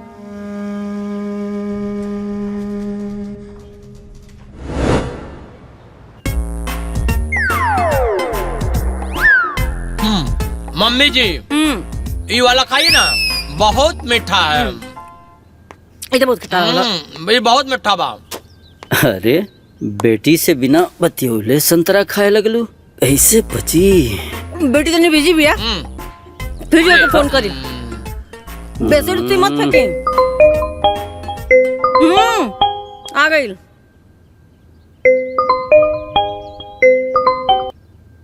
हाँ मम्मी, हो गई का? बोला। हाँ बिटिया, कहाँ बिजी रहलू है इतना देर? मम्मी वो बिछावन तकिया सब सेट करत रहनी है। अच्छा। काहे कि हमार ससुराल से सास ससुर सब आवे वाला बाड़े ना। हैं? हाँ मम्मी। कोरे हमर दम तो पगला गइल बा का रे? ओकरा के हम जौना जाल में से निकालल चाहता नी, बार-बार वही जाल में जाके फंसल चाहता। सासू जी, अब वो प्राइवेसी खत्म हो जाए नो। अरे बेटा, तो तोरे नियर दिमागदार नहीं खे ना बाबू, बकलोल, गोबर बा गोबर। ओह माय गॉड, बताओ मम्मी, गीता कैसे रहेगी? तुमको मालूम है मम्मी, मेरे और इनके बीच में कोई आता है ना तो मुझे बहुत खराब लगता है। तो जाके जंगल में रहा, यहाँ कह रहा तारू? अरे रउआ चुप रही। बताओ बिटिया, यहाँ हम अपना बिटिया खातिर परेशान बाड़ी और वहाँ तोर मरद अपने माई बाबू खातिर परेशान बा। बात कराओ तो, बात कराओ। ओ मम्मी, वो तो यहाँ नहीं खे, वो तो गावे चल गए बाड़े सबके लावे खातिर। गावे? हाँ मम्मी। कट कट। ना बेटा, हमनी के तोरे साथे शहर ना जा पाल जाए। समस्या का बा बाबूजी? देखा बेटा, एक तो तारा ऊपर ऐसे ही खर्चा बढ़ल बा, हमनी के जाइब जाता खर्चा और बढ़ जाई और तू परेशान हो जीबा। अरे बस खाना का खर्चा बढ़ी माई, बाकी का खर्चा उहे होई जे लागत बा। रागिनी, रागिनी जी, ये क्या? नमस्ते सर। नमस्ते, कहिए। सर मैं कोचिंग से आया हूँ, ये चेक रिटर्न करना था मुझे। Thank you. सर एक बात पूछ सकता हूँ आपसे? जी पूछिए। सर आप देखने में काफी पढ़े लिखे लगते हैं, तो फिर आपने अपनी बहन की कोचिंग क्यों बंद करवा दी? वो पढ़ती ही कहाँ थी? नहीं सर, वो तो पढ़ने में हमारे क्लास की सबसे नंबर 1 स्टूडेंट है और बहुत ही ब्रिलियंट लड़की है सर। ठीक है, आप जाइए। नमस्ते। नमस्ते सर। रागिनी, रागिनी। हाँ भैया। एक बात बतावा। का बताई भैया? तू कोचिंग काहे छोड़ ले? भैया वो कोचिंग काहे छोड़ ले? कुछ समझ में नहीं के आवत तो का करती? झूठ बोल बे। ओकरे पे काहे चिल्लाता रहा? सच्चाई हम बतावता ने। समधिन जी, हम अपने दामाद को नौकरी अपने बेटी के सुख के खातिर लगोले पड़ी, रउआ के बेटे के इंजीनियर बनाओ खातिर ना। और एक बात बता दी कि अगर हमरा नौकरी लगवावे आवेला तो नौकरी छुड़वावे भी आवेला। फिर बनाओ तेरे अपना बेटिया के डॉक्टर इंजीनियर। तू इतना सुन के भी चुप हो गई लू? हम का करती बेटा, उतारा के नौकरी लगोले बड़ी और नौकरी कितना मुश्किल से मिलल बा। तो के हमरा पे भरोसा बा ना? हाँ बेटा। वो बबीता देवी हमरा के खरीद ले नहीं खे। रुक माई, फोन लगाता नहीं। ला माई, उनका औकात बतावा। दामाद जी के फोन। हेलो बबीता देवी, हम दामाद जी ना, तारा दामाद जी के माई बोला तानी। समधिन जी, पता बा ना केकरा से बात करता नहीं? अरे चुप ना समझ मूर्ख औरत। ते हमरा चुप्पी के हमर कमजोरी समझ ले रहीस ना, लेकिन अब ना। ए सुलेमान देवी, तोहरे इतनी हिम्मत कि तू हमरा से ऊंची आवाज में बात करता रू? राउर कौन अधिकार बा हमार परिवार में दखल देवे के? अपना बेटी के खुशी का ख्याल रखल हमार काम बा। एको बेटा होके के नाते, एको भाई होके के नाते सब लोगन की खुशी का ख्याल रखल हमार काम हो।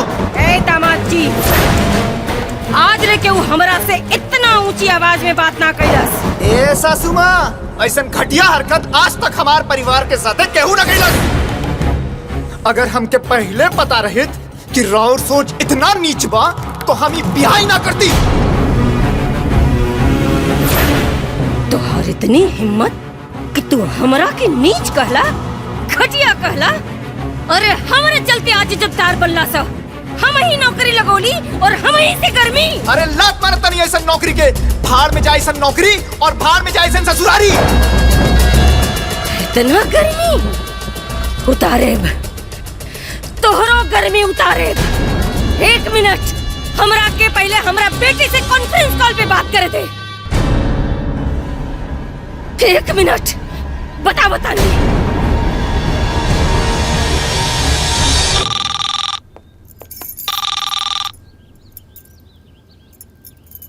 हाँ मम्मी।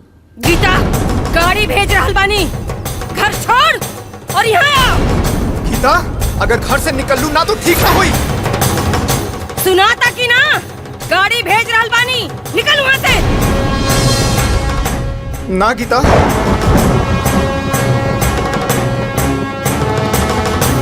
गीता, गाड़ी भेज रहल बानी, अब बता रहे ना।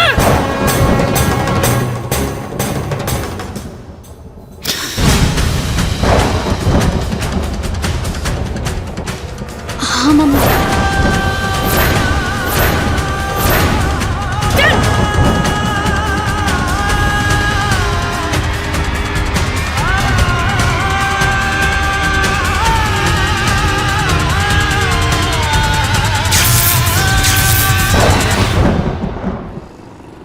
जौना के 1 रुपया का औकात ना रहे, हमरा नौकरी लगौला के बाद चालाक बन गई, हमरा से सवाल जवाब करता। कुल हीरोगिरी छुड़ाई। देखा, आवेश में लिहल हर निर्णय गलत होला। तू फटाक से फोन कैलू, ये फटाक से आ गिनी। आ ना गईल, बल्कि अब इहो यही रही। अपने बिटियन खातिर हम काफी बानी, और जैसे हमारे एगो बेटी दामाद यहाँ रहला ना, वैसे हमारी इहो बेटी यही रही। ओ लोगन के भूमि पर ही ना चला देली ना तो हमरो नाम बबीता देवी ना। ओह माय गॉड, बताओ मम्मी, राजू जी कितने बदतमीज हैं। इन्होंने तो आज तक तुमको कभी मम्मी जी के अलावा कुछ नहीं बोले। बाकी राजू जी तुमसे जबान लड़ाने लगे। तुमने जो किया बिल्कुल सही किया। अरे ससुर कुल हो जाए। देखिए ज्यादा गुस्सा भी था सेहत के लिए नुकसानदायक बनू। ए गीता, तुम क्यों चिंता करती हो? तुमको याद है ना, मैं भी एक बार ऐसे ही गुस्सा होके मम्मी के कहने पे यहाँ चली आई थी। बाद में तुम्हारे जीजा जी पूरा परिवार को छोड़ के मेरे पीछे पीछे यहाँ आ गए। और आज देखो हमारे पास क्या नहीं है। डोंट वरी बहन। का जी? हाँ जी। कमीना, हमरा से कहा था कि कौना अधिकार से हमारा परिवार में दखल देता रू, और हम बिटियन का माई बनी तो हमारे ना दखल रही। अभी वो लोग हमरा के जानत नहीं खान। हे बिटिया, बस हम जैसे जैसे कहतनी बस तू वैसे वैसे करत जा। फिर देख कि आगे का होता। हम इतना मना कहीं नहीं, बाकी हमार एक बात ना मन ली और अपन माई के कहे पे घर छोड़ के चल गई ली। अब उनके साथे साथ उनके माई के भी समझाई कि हम ऐसा दामाद ना है जैसे उनके घर में बैठल बा। बेटा ठंडा दिमाग से काम लेके पड़े। बबीता देवी का यह स्वभाव है, हम समझ गए। अब प्रतिष्ठा भी बचाओगे बा, अब परिवार भी बचाओगे बा। अरे प्रतिष्ठा तो बुढ़िया ना उड़ा बता रही। अरे बेटा हम तुझसे कहता नहीं ना, हैं? हमके बबीता देवी से का लेवे देव क्या? हमके तो अपन बहू गीता से लेवे देव के ना। वो तो अपने माई के कहे पे चलता रही।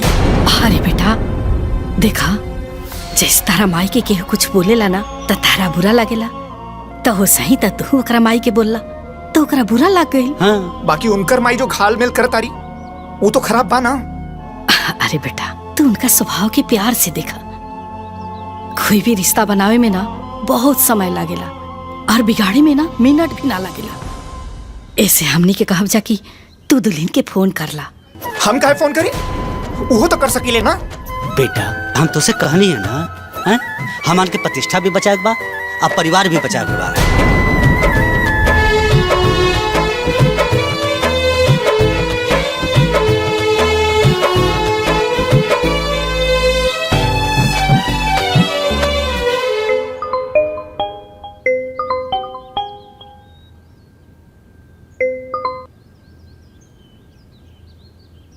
हाँ बोली। देखा गीता, खीस पीट में जौन भैल तौन भैल, अब घरे आ जा।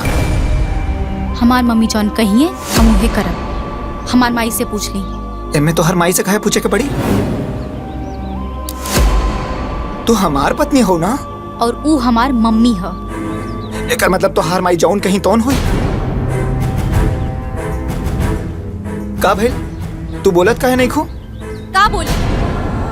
हम कहनी ना हमार मम्मी से पूछ ले।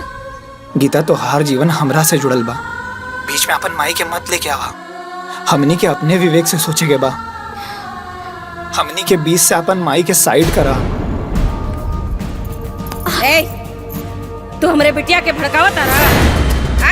आगे लाना औकात में। हमरा से बेहतर हमरा बिटिया के केहू नहीं के जान सकत, बुझाई?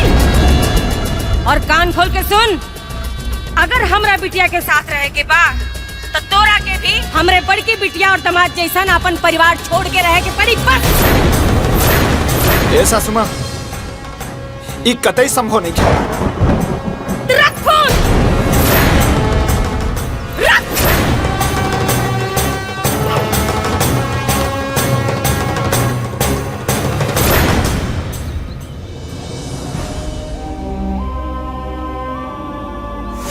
का तोर सास ऐसन कलसी है? हाँ बाबूजी।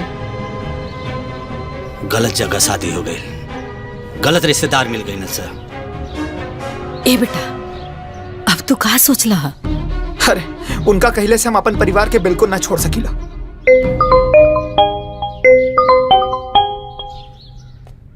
गुड आफ्टरनून सर। हेलो राजू। यस सर। तुम्हें जॉब से आउट कर दिया गया है। क्या? मुझे जॉब से आउट कर दिया गया? हाँ। पर क्यों sir? I am sorry Raju. अब हेलो सर।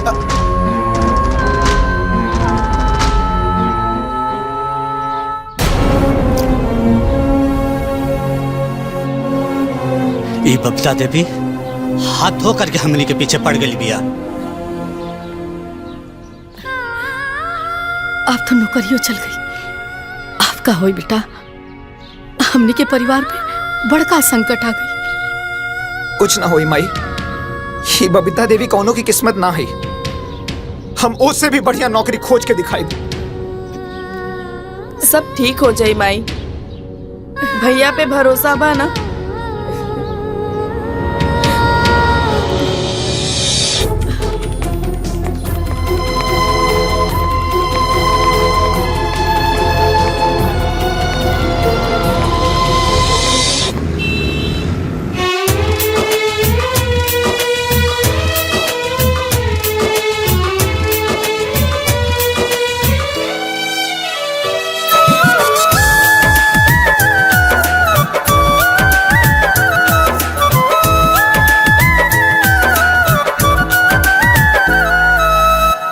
कबो औलाद के दुश्मन हो, कबो कबो औलाद के दुश्मन होले बाप महतारी। आए हाय रे दुनियादारी, आए हाय रे दुनियादारी, आए हाय रे दुनियादारी, आए हाय रे दुनियादारी।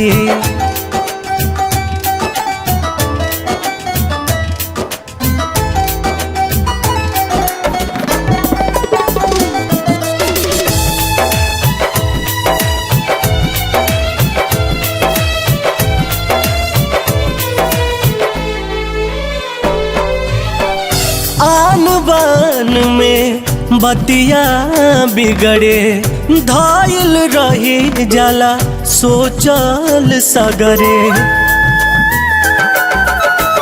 आन बान में बतिया बिगड़े, धायल रही जाला सोचल सगरे। देर बहुत हो जाला जब ले हो, देर बहुत हो जाला जब ले आवे समझ के बारी। आए हाय रे दुनियादारी, आए हाय रे दुनियादारी, आए हाय रे दुनियादारी, आए हाय रे दुनियादारी।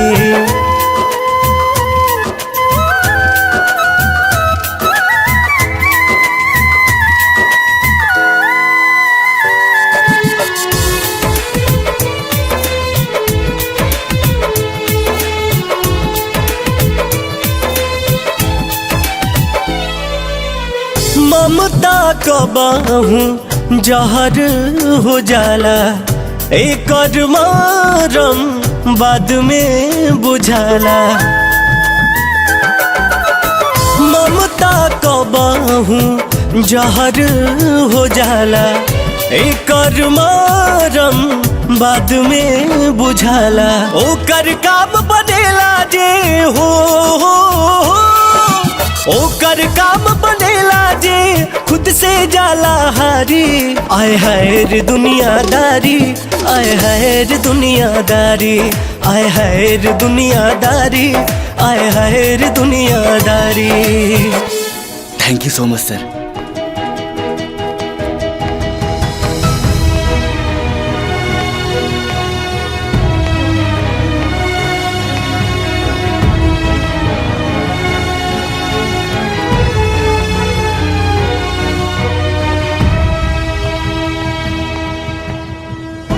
ले बेटा मिठाई खो। बबीता देवी का समझ लिया कि हमारा बेटा के नौकरी छीन लिए तो हम दी के मर जाए जा। अरे भगवान सबके खातिर बाड़े, देखा तारे मिल गई ना नौकरी। वो औरत के घमंड टूटल बहुत जरूरी बा माई। बेटा अरे जब घमंड रावण का ना रहे ये तो इंसान भी आ। अरे ये दुष्ट के ई ना पता है कि अपनी ये बेटी का घर बर्बाद करता ने। ये में बहू का कौन दोष है?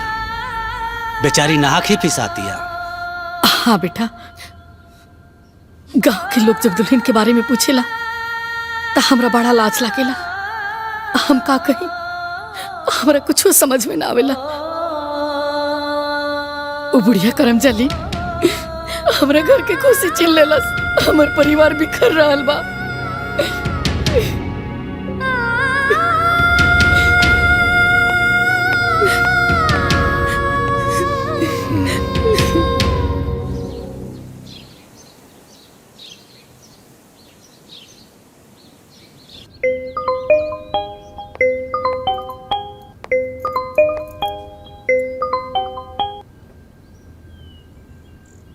हेलो गीता। हाँ बोली। माई तोहरा के बहुत याद करत आड़ी। अच्छा, और अब हमरा के जॉब भी मिल गई। जॉब भी मिल गई मतलब?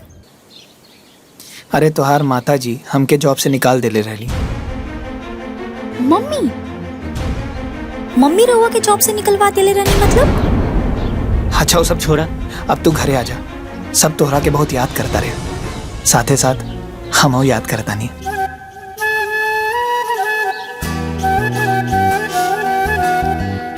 देखी। हेलो,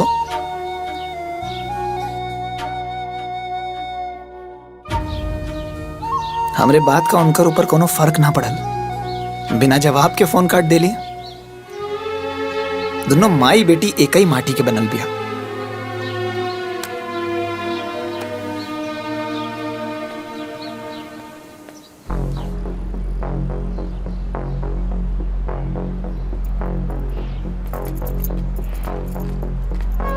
बिटिया तू यहाँ बैठल हो, चल जल्दी से नहा धो के तैयार हो जा। काहे मम्मी?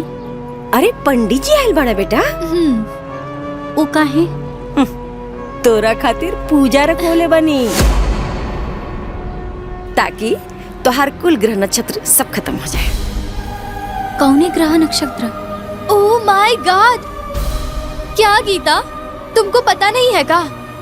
तुम्हारे जीवन का सबसे बड़ा ग्रह नक्षत्र तुम्हारा ससुराल और तुम्हारा हस्बैंड।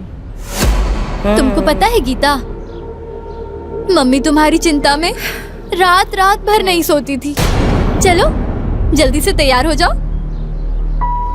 गीता, अरे तैयार हो खबू।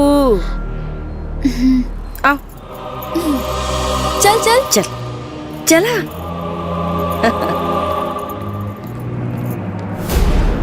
जजमान, बिटिया के पतिदेव को बुलाइए। शादी के बाद किसी भी पूजा अनुष्ठान में पति पत्नी को एक साथ में होना चाहिए।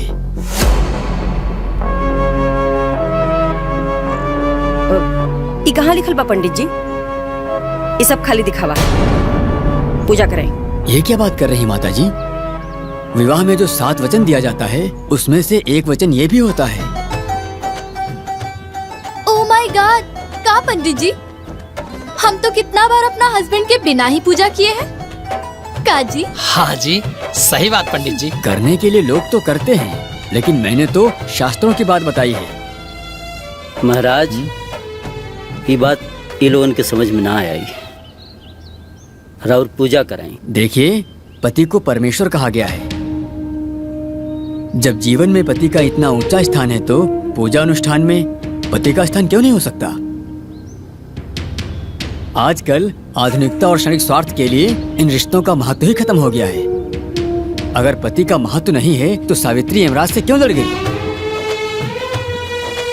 अगर पति का महत्व नहीं है तो सीता जी राम जी के साथ वन में क्यों चली गई? अरे महाराज, हमरे हुआ के यहाँ पूजा करे के बोले बानी कि प्रवचन देवे खातिर पूजा कराए कि हम दूसरे पंडित बुलाएं? देखिए, होने के लिए तो सब होता है, लेकिन एक ब्राह्मण होने के नाते उचित परामर्श देना मेरा फर्ज था।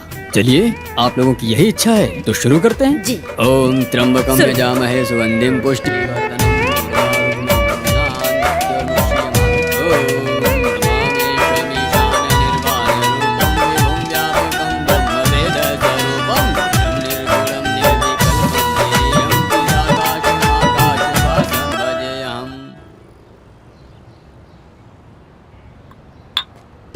Happy anniversary sweetheart. Oh my God, मुझे तो याद ही नहीं था कि आज मेरी एनिवर्सरी है।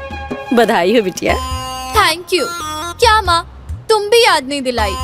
का याद दिलाई बिटिया, हमार तो खुद दिमाग हैंग करता। थैंक यू सो मच छोटन जी, आज आपने मेरा इतना इम्पोर्टेंट दिन याद दिलवाया। Most welcome sweet heart. इसीलिए हस्बैंड होता है।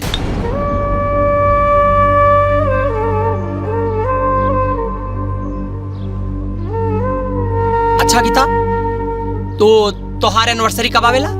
बताना ताकि हम समय पे याद दिला सके। ओह माय गॉड, आप कैसी बात कर रहे हैं छोटन जी? गीता कैसे एनिवर्सरी मनाएगी? इसका तो इसके पति के साथ लफड़ा चल रहा है ना। तो इसका मतलब साढ़ू भाई होली में नहीं क्या पहना?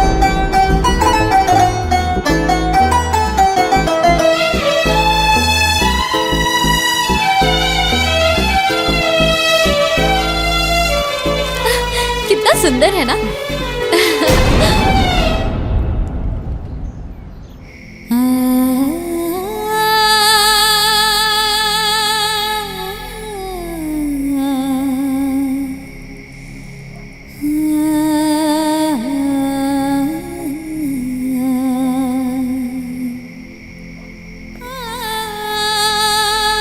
गीता, गीता, हम तुझसे कुछ बात करे चाहता नहीं बिटिया। देखा बिटिया, तू एक मूर्ख औरत के फेर में पड़ के अपन जीवन खराब मत करा। कैसे कि शादी के बाद बेटी के घर मायका ना ससुराल होला।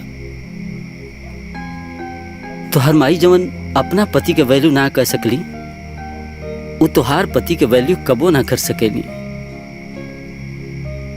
अब अनीता तो बेवकूफ ही है। तू बेवकूफी मत करा बेटा। शादी दो संस्कार, दो परिवारन का बंधन होला। दो परिवार के सहयोग से निभावल जाला। तोहर पति, तोहर ससुराल ही तोहर सब कुछ है बेटी। बात के समझे की कोशिश करा। हम तोहर बाप हई। हमरो तोहरा से बहुत प्यार बा बेटा। तोहरा खुशी के परवाह बा हमें। जीवन के चिंता बा। तू अपन बुद्धि विवेक से सोचा। बस हमारी यह सलाह बा। ऐसे ही केहू से जुड़े ना। हौसला रख बेटा, हौसला रख। कुछ लिख ले बड़े हौसला रख। बिना रे पिया के सब शोभे न सिंगारवा। जाए दे हमरा के सजना दुअरवा। गीता बिटिया, यहाँ का कर तू बैठ के अकेले? कुछ ना मम्मी। चला खाना खा ला। चला आजा।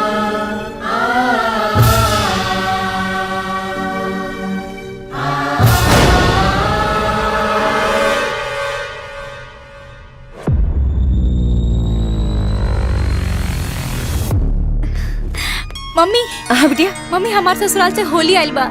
हाँ मम्मी। होली? हाँ। ओ लोगन का हिम्मत कैसे पड़ल यहाँ होली भेजे का? और इतनी औकात कि हमारा यहाँ होली भेजे हैं? देखा था नहीं। अरे सुना था। प्रणाम। छुटकी दुल्हन की खातिर सामान आइल बा। उठाई सामान, उठाई उठाई सामान। ये कहा करता रू? लोगों देखे क्या करता नहीं? क्या पापा, आप तो मम्मी की कोई बात मानते ही नहीं है। मम्मी बोली ना, उठाइए उठाइए, ले जाइए यहाँ से। बड़ी श्रद्धा से अपन पतों के खातिर वो सभी सामान भेजले बानी। रवा ऐसे कहा करता नहीं? अरे आग लगाओ इसने भिख मंगन के सरधा में। का लगा था? कि कपड़ा अबीर गुलाल हम अपने बिटियन के नहीं खींच सकत। जाके कह दा उन्हन से कि बबीता देवी ऐसे ने सामान के लात मारेनी।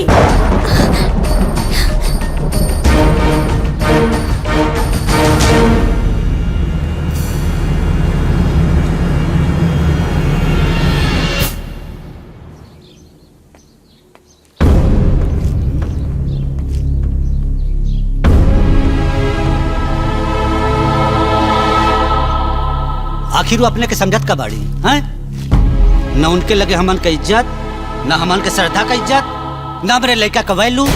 रागनी, हाँ बाबूजी। राजू के फोन लगाओ। अब बात कपार से ऊपर चढ़ गई है। हमनी के जितने इंसानियत दिखावता नहीं जा उतने कपार पर चढ़ जाती है। लगाओ फोन। अरे रुको, देखी बात के जितना खींचब बात बढ़ेला घटेला ना।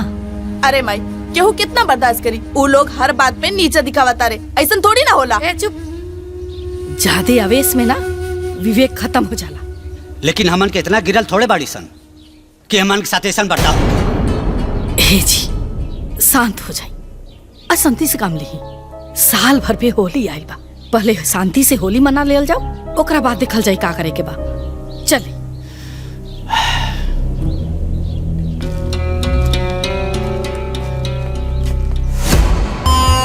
नहीं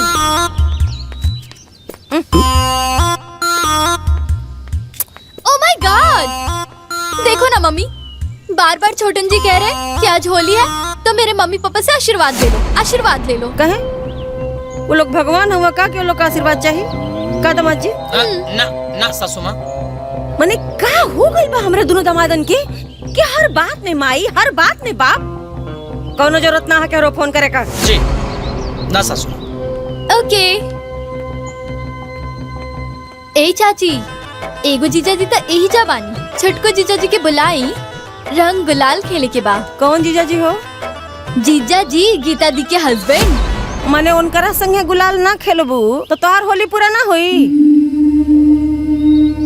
जाई यहाँ से। होली खेला। बेटी होली में मायके में रही तो लोग दामाद जी के बारे में पूछबे न करी हैं। केकरा केकरा के डटू। हम तो रवा संगे 5 साल होली ना खेल ली, का हो गई? अरे मम्मी तुमको याद है, मैं भी तो छोटन जी के साथ 3 साल होली नहीं खेली थी, तो क्या हो गया? क्या जी? हाँ जी। ए ना पारी, हमारी बिटिया ओ लोग के साथ होली ना खेल के हमनी के साथ होली खेली का? होली के दिन आए बा, झूमे धरती आकाश, होकर फगुआ बा कैसन, जेकर पिया नाही पास।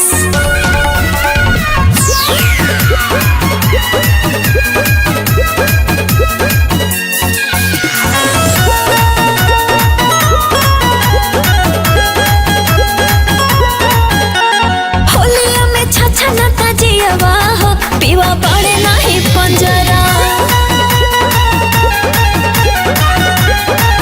पीवा पड़े नाही पंजरा हो, पड़े नाही पंजरा। फगुआ खेलेली कुलतिरियावा हो, खूबे लूटा तारी लहरा।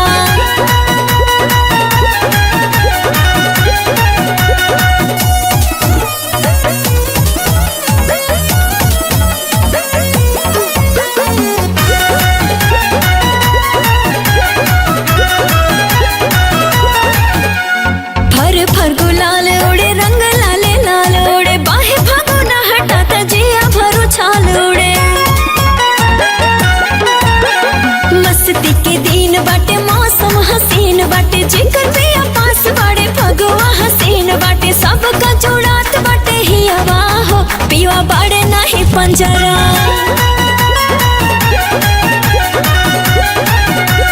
होलिया में छछा नता जियवा हो, पिया बाड़े नाही पंजरा।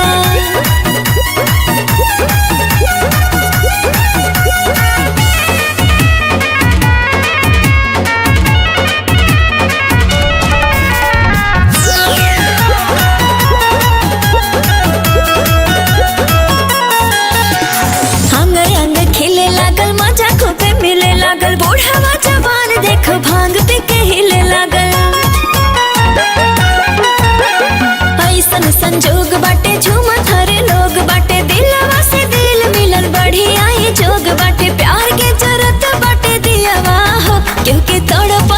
दियावा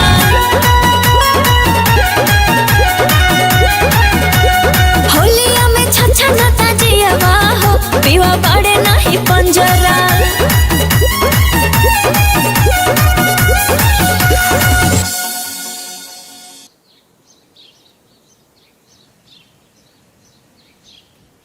हाँ माई प्रणाम। खुश रहा बेटा। और होली ढंग से बीत गई? घर में ना बेटा ना पतो का होली ढंग से बीती। ए बेटा तारा आजकल दुल्हन से बात होता कि ना? ना माई, जब उनकर फोन नहीं खियावत तो हम काय करी? तोहार लोगन से बात होत हो का? ना बेटा। हमके तो समझ में ही नहीं खियावत कि ई झगड़ा का अंत कैसे हुई। हट पगला, ये कोनो झगड़ा थोड़ी है रे। इधर रगड़ा रगड़ते रगड़ाते खत्म हुई। इससे ज्यादा ना सोचेंगे।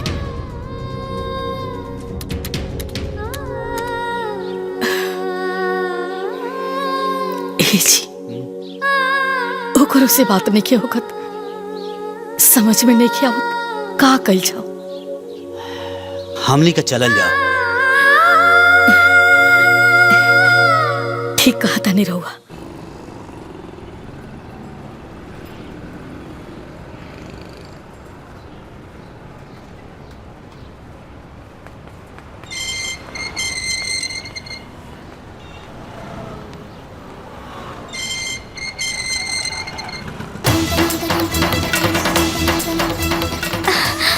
मम्मा जी, बाबूजी,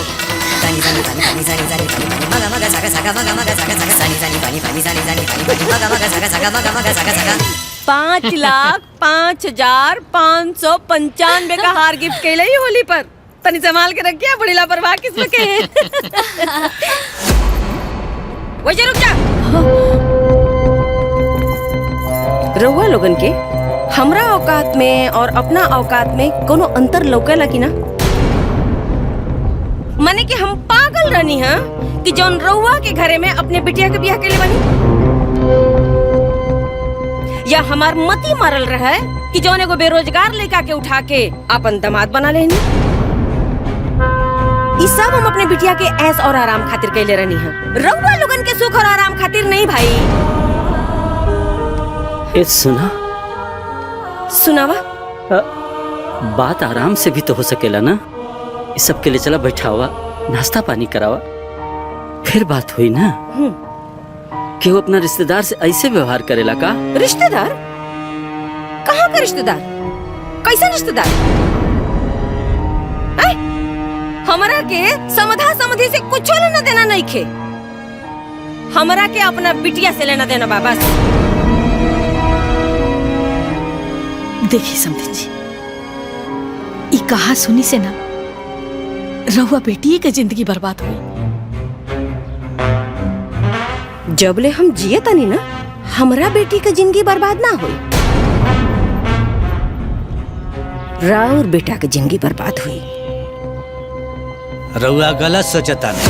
अच्छा तो सही कैसे सोचल जी, इहो बता दी ना कि एगो माई से बढ़ के बिटिया के हित खातिर, सुख खातिर के सोच सकेला? रुआ बताई।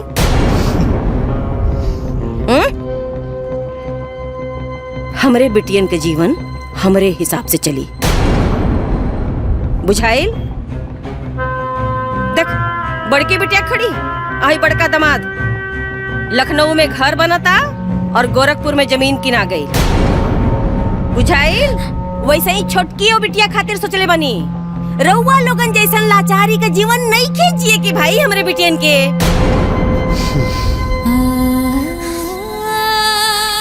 समझी जी, रहुआ बात समझे की कोशिश करी। अरे बेटा पतो तो एक ही हो सन, हमने के रिश्तेदार एक ही हो खब जा, लेकिन ये आपस में बेमनस्य और रुखापन से कोनो फायदा बा? ओह मिस्टेक तो हो गई, हमरा से मिस्टेक हो गई कि तू लोगन के हम अपने रिश्तेदारन के लिस्ट में शामिल के देनी। मिस्टेक हो गई हमरा से।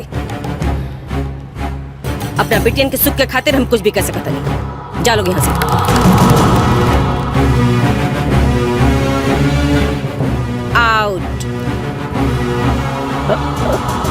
Get out.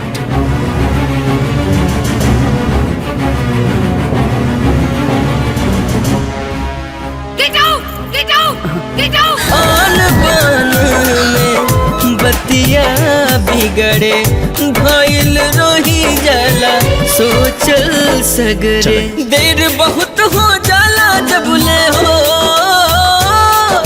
देर बहुत हो जाला जबले आवे समझ के बारी। हाय हाय रे दुनियादारी, हाय हाय रे दुनियादारी, हाय हाय रे दुनियादारी, हाय हाय रे दुनियादारी। गीता बिटिया, तोहर का विचार बा अपना ससुराल जाए के बारे में? तो अपना माई से कहत काहे नहीं के? हमार हिम्मत नहीं की होत पापा। मालिक, वकील साहब आइल बानी। जी प्रणाम। आप जी, मुझे बबीता देवी जी ने बुलाया है। काहे? हम जी, बतावता वो- नहीं। जी प्रणाम। निकालिए वकील साहब। जी, आपने जो पेपर मंगवाया है वो मैं ले आया हूँ। ये लीजिए मैम। ला बिटिया, पेपर पे साइन के दा। ई कहा मम्मी? तलाक के पेपर।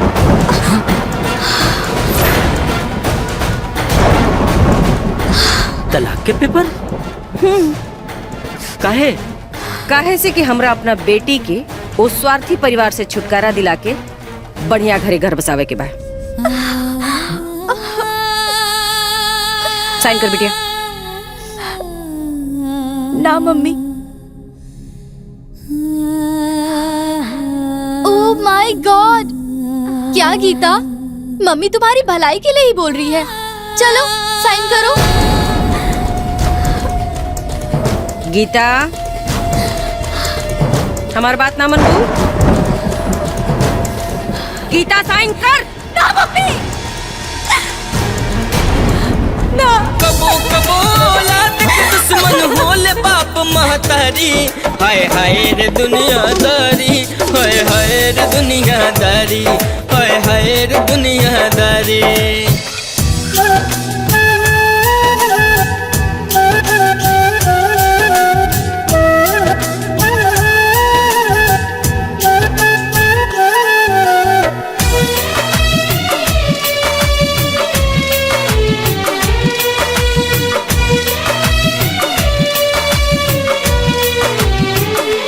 सैया निमन चाहे बाउर बा मंजूरी माई।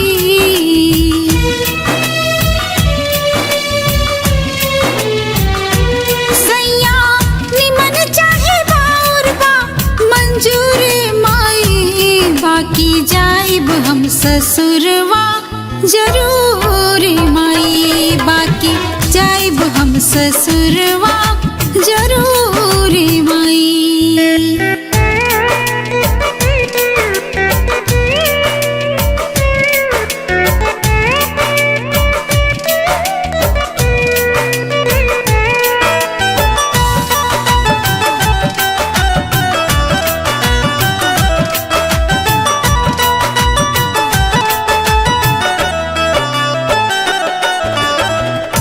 ऐसे ही केहू से माई जुड़े ना ही नाता।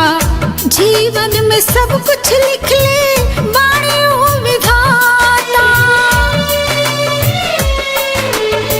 बिना रुपया के सब शोभे ना सिंगरवा। जाए दे हमरा के सजना दुअरवा।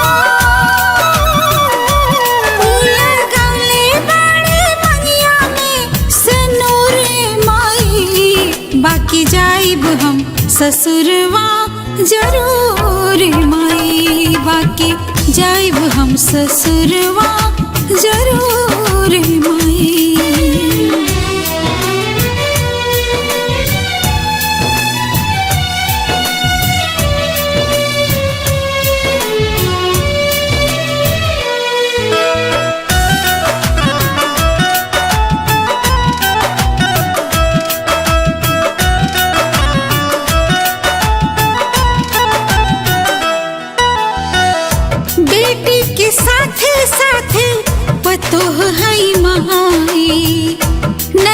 ससुरा हमके सब कुछ चाहिए। सास ससुर की सेवा हमरो तो फर्ज बा, नैहर के साथे साथे ससुरा के करजवा। मत कर हमरा के तनिको मजबूरी माई, बाकी जाइब हम ससुरवा जरूर माई, बाकी जाइब हम ससुरवा जरूर माई।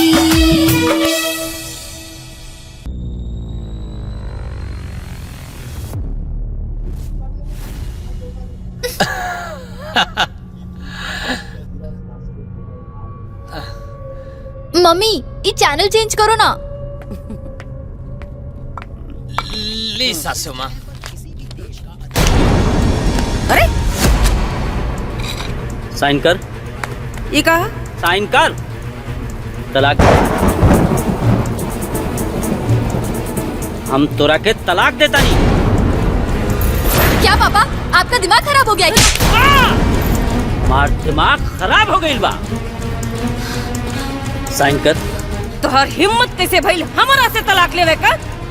चुपचाप बैठ और साइन कर। अरे कर साइन। हलवा फैला की साइन के देई? दिमाग खराब भले राउर का? पगला गल बनी का? इतना आसान होला तलाक लेवन? अब ई सब पापा साइन करना तो मार के कपार फोड़ दे। ई सब का करतनी जी? कौना बात पे हमसे अब तलाक लेवल चाहतनी लोग? हमार कौन गलती बाटे? गलती पूछा तारू? हमरे दोनों बेटियन के जिंदगी बर्बाद करके तू पूछा तारू की गलती कहा? हम बेटियन की जिंदगी बर्बाद करनी? अरे हम बर्बाद करनी के उन्होंने जिंदगी आबाद करे के कोशिश करनी। ये हमके बहुत पहले कह देवे के चाहत रहे। हमें घर के मालिक हई और हम जौन चाहब तौने होखी। साइन कर। साइन कर। अरे बाकी ए उम्र में हम कहाँ जाइब जी? हम बताई तक कहाँ जी? साइन कर। साइन कर। साइन कर। साइन कर। साइन कर।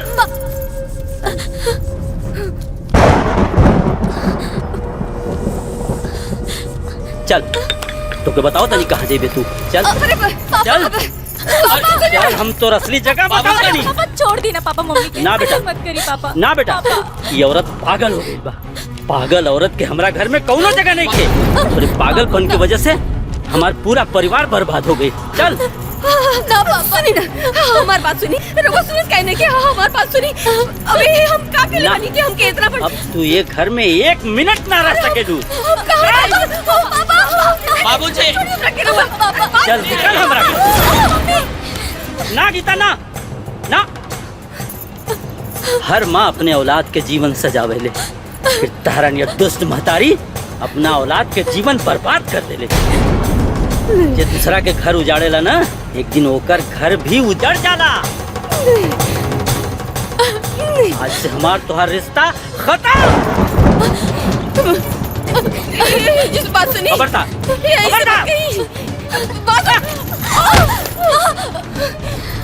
समाधि। आई बाबूजी।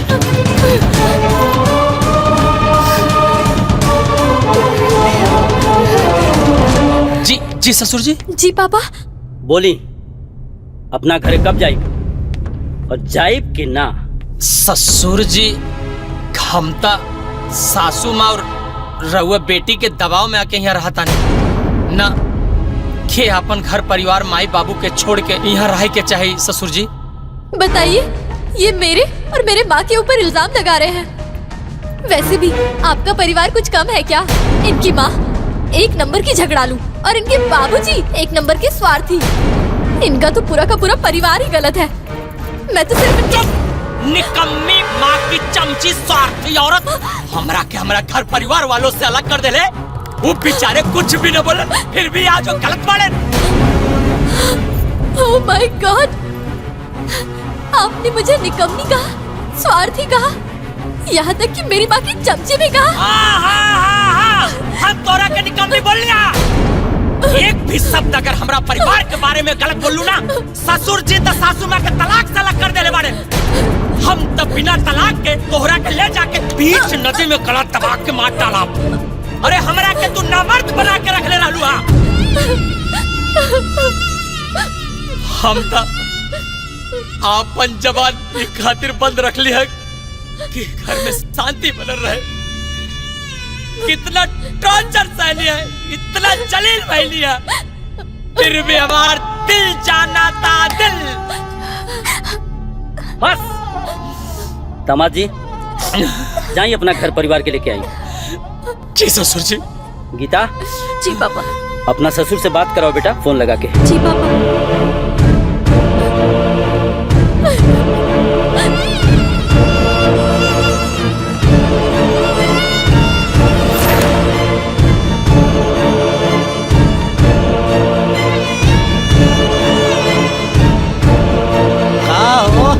अभी कितना टाइम लगी? अरे बस बन गई जी। अरे जल्दी ले आवा, भूख लगल। अच्छा बाबूजी बाबूजी भैया के ससुराली से फोन आइल बा।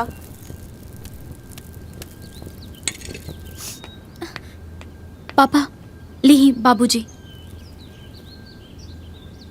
हेलो। हेलो। प्रणाम प्रणाम। समधी जी प्रणाम। समधी जी शायद हमरा के फोन करे में कुछ देर हो गई, बाकी अब सब दुरुस्त हो गई बा।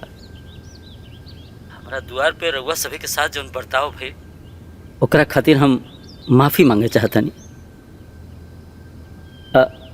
सबके आमंत्रित करतानी कि आके अपन बहू के विदाई करा ले जाए। राजू बाबू के अपना साथ जरूर लिया। जी हमनी के जरूर आ जा।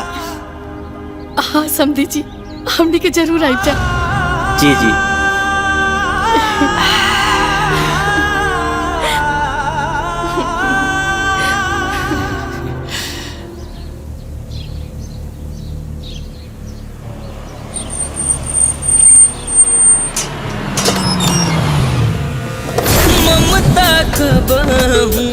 जहर हो जाला एक मारम बाद में बुझाला। ममता कबहू जहर हो जाला एक मारम बाद में बुझाला। ओकर काम बनेला जे हो, ओकर काम बनेला जे खुद से जाला हरी। हाय हाय रे दुनियादारी, हाय हाय रे दुनियादारी, हाय हाय रे दुनियादारी, अरे हाय हाय रे दुनियादारी। हमरा के लागत रहे कि हम जोन कुछ भी करता नहीं यही में हमरे बेटियन का भलाई बची।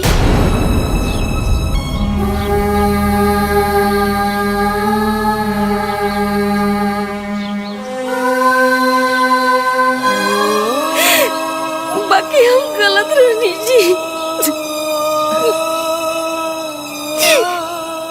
हम ही ना समझ पाऊनी कि ब्याह के बाद बिटियन पर ओकरे ससुराल का हक होला, ओकरे पति का हक होला।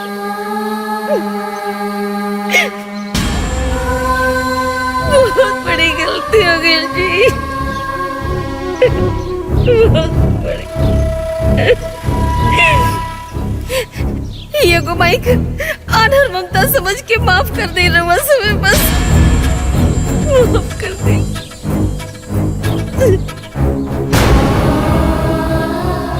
ओ मैं हमारी बेटी का कोनो गलती ना, वो लोगन के सजा मत दे, जोन भी सजा देवे के हमरा के दे, बेटियन के नहीं।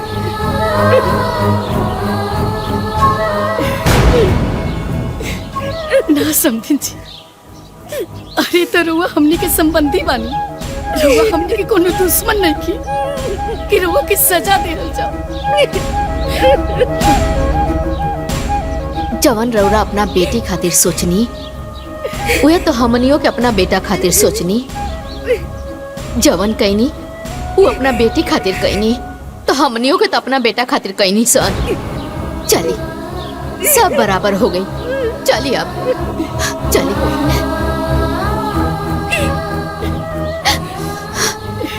आवाज चल, तू ना रहू तो ये लोगन के स्वागत सत्कार के करी, और फिर बिटिया के विदाई भी तो करे के बना। आवाज चल। चला सासू माँ। आओ चल।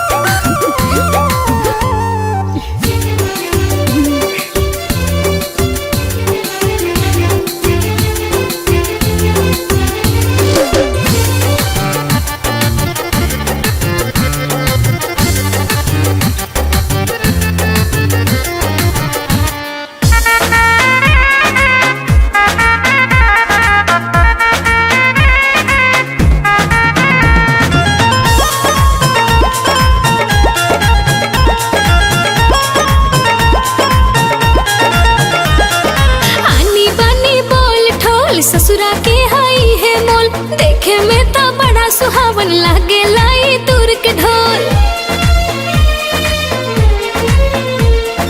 आनी बानी बोल ठोल ससुरा के हाई है मोल, देखे में तो बड़ा सुहावन लागे लाई दूर के ढोल। कबो खट्टा मीठा कबो लागेला झरहार, कबो खट्टा मीठा कबो लागेला झरहार। ससुरार के दुलार जैसे आम के अचार, ससुरार के दुलार जैसे आम के अचार।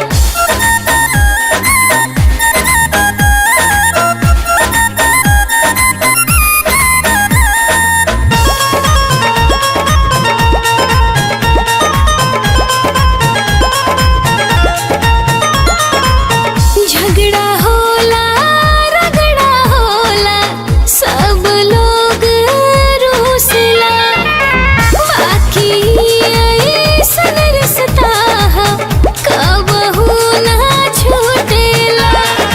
एकर अलगे शासन अलगे चलेला सरकार, एकर अलगे शासन अलगे चलेला सरकार। ससुरार के दुलार जैसे आम के अचार, ससुरार के दुलार जैसे आम के अचार।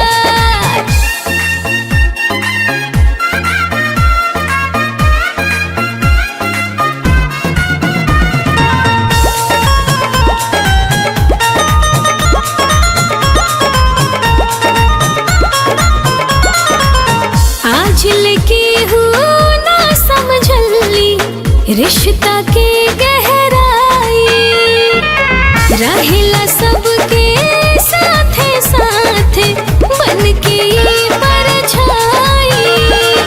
ए रिश्ता में होला हर सवात के भरमार, ए रिश्ता में होला हर सवात के भरमार। ससुरार के दुलार जैसे आम के अचार, ससुरार के दुलार जैसे आम के अचार।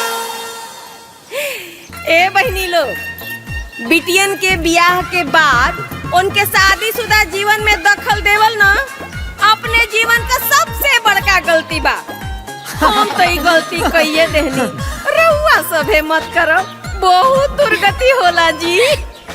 यानी अंत भला ते सब भला। ससुराल के दुलार जैसे आम के अचार।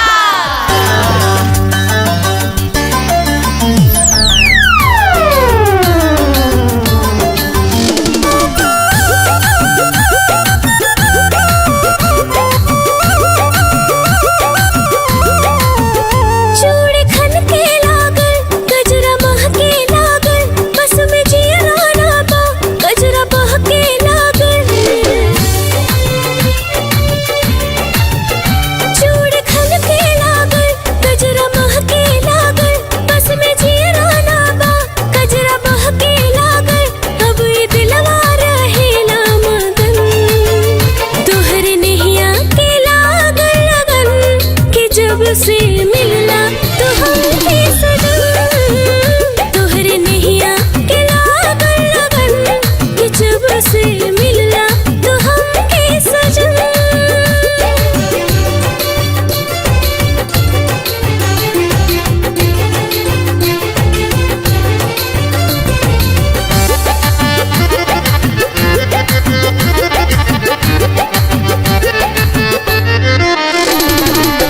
कैसन जादू कैलू गुजरिया, हर घड़ी खोजल तो के नजरिया।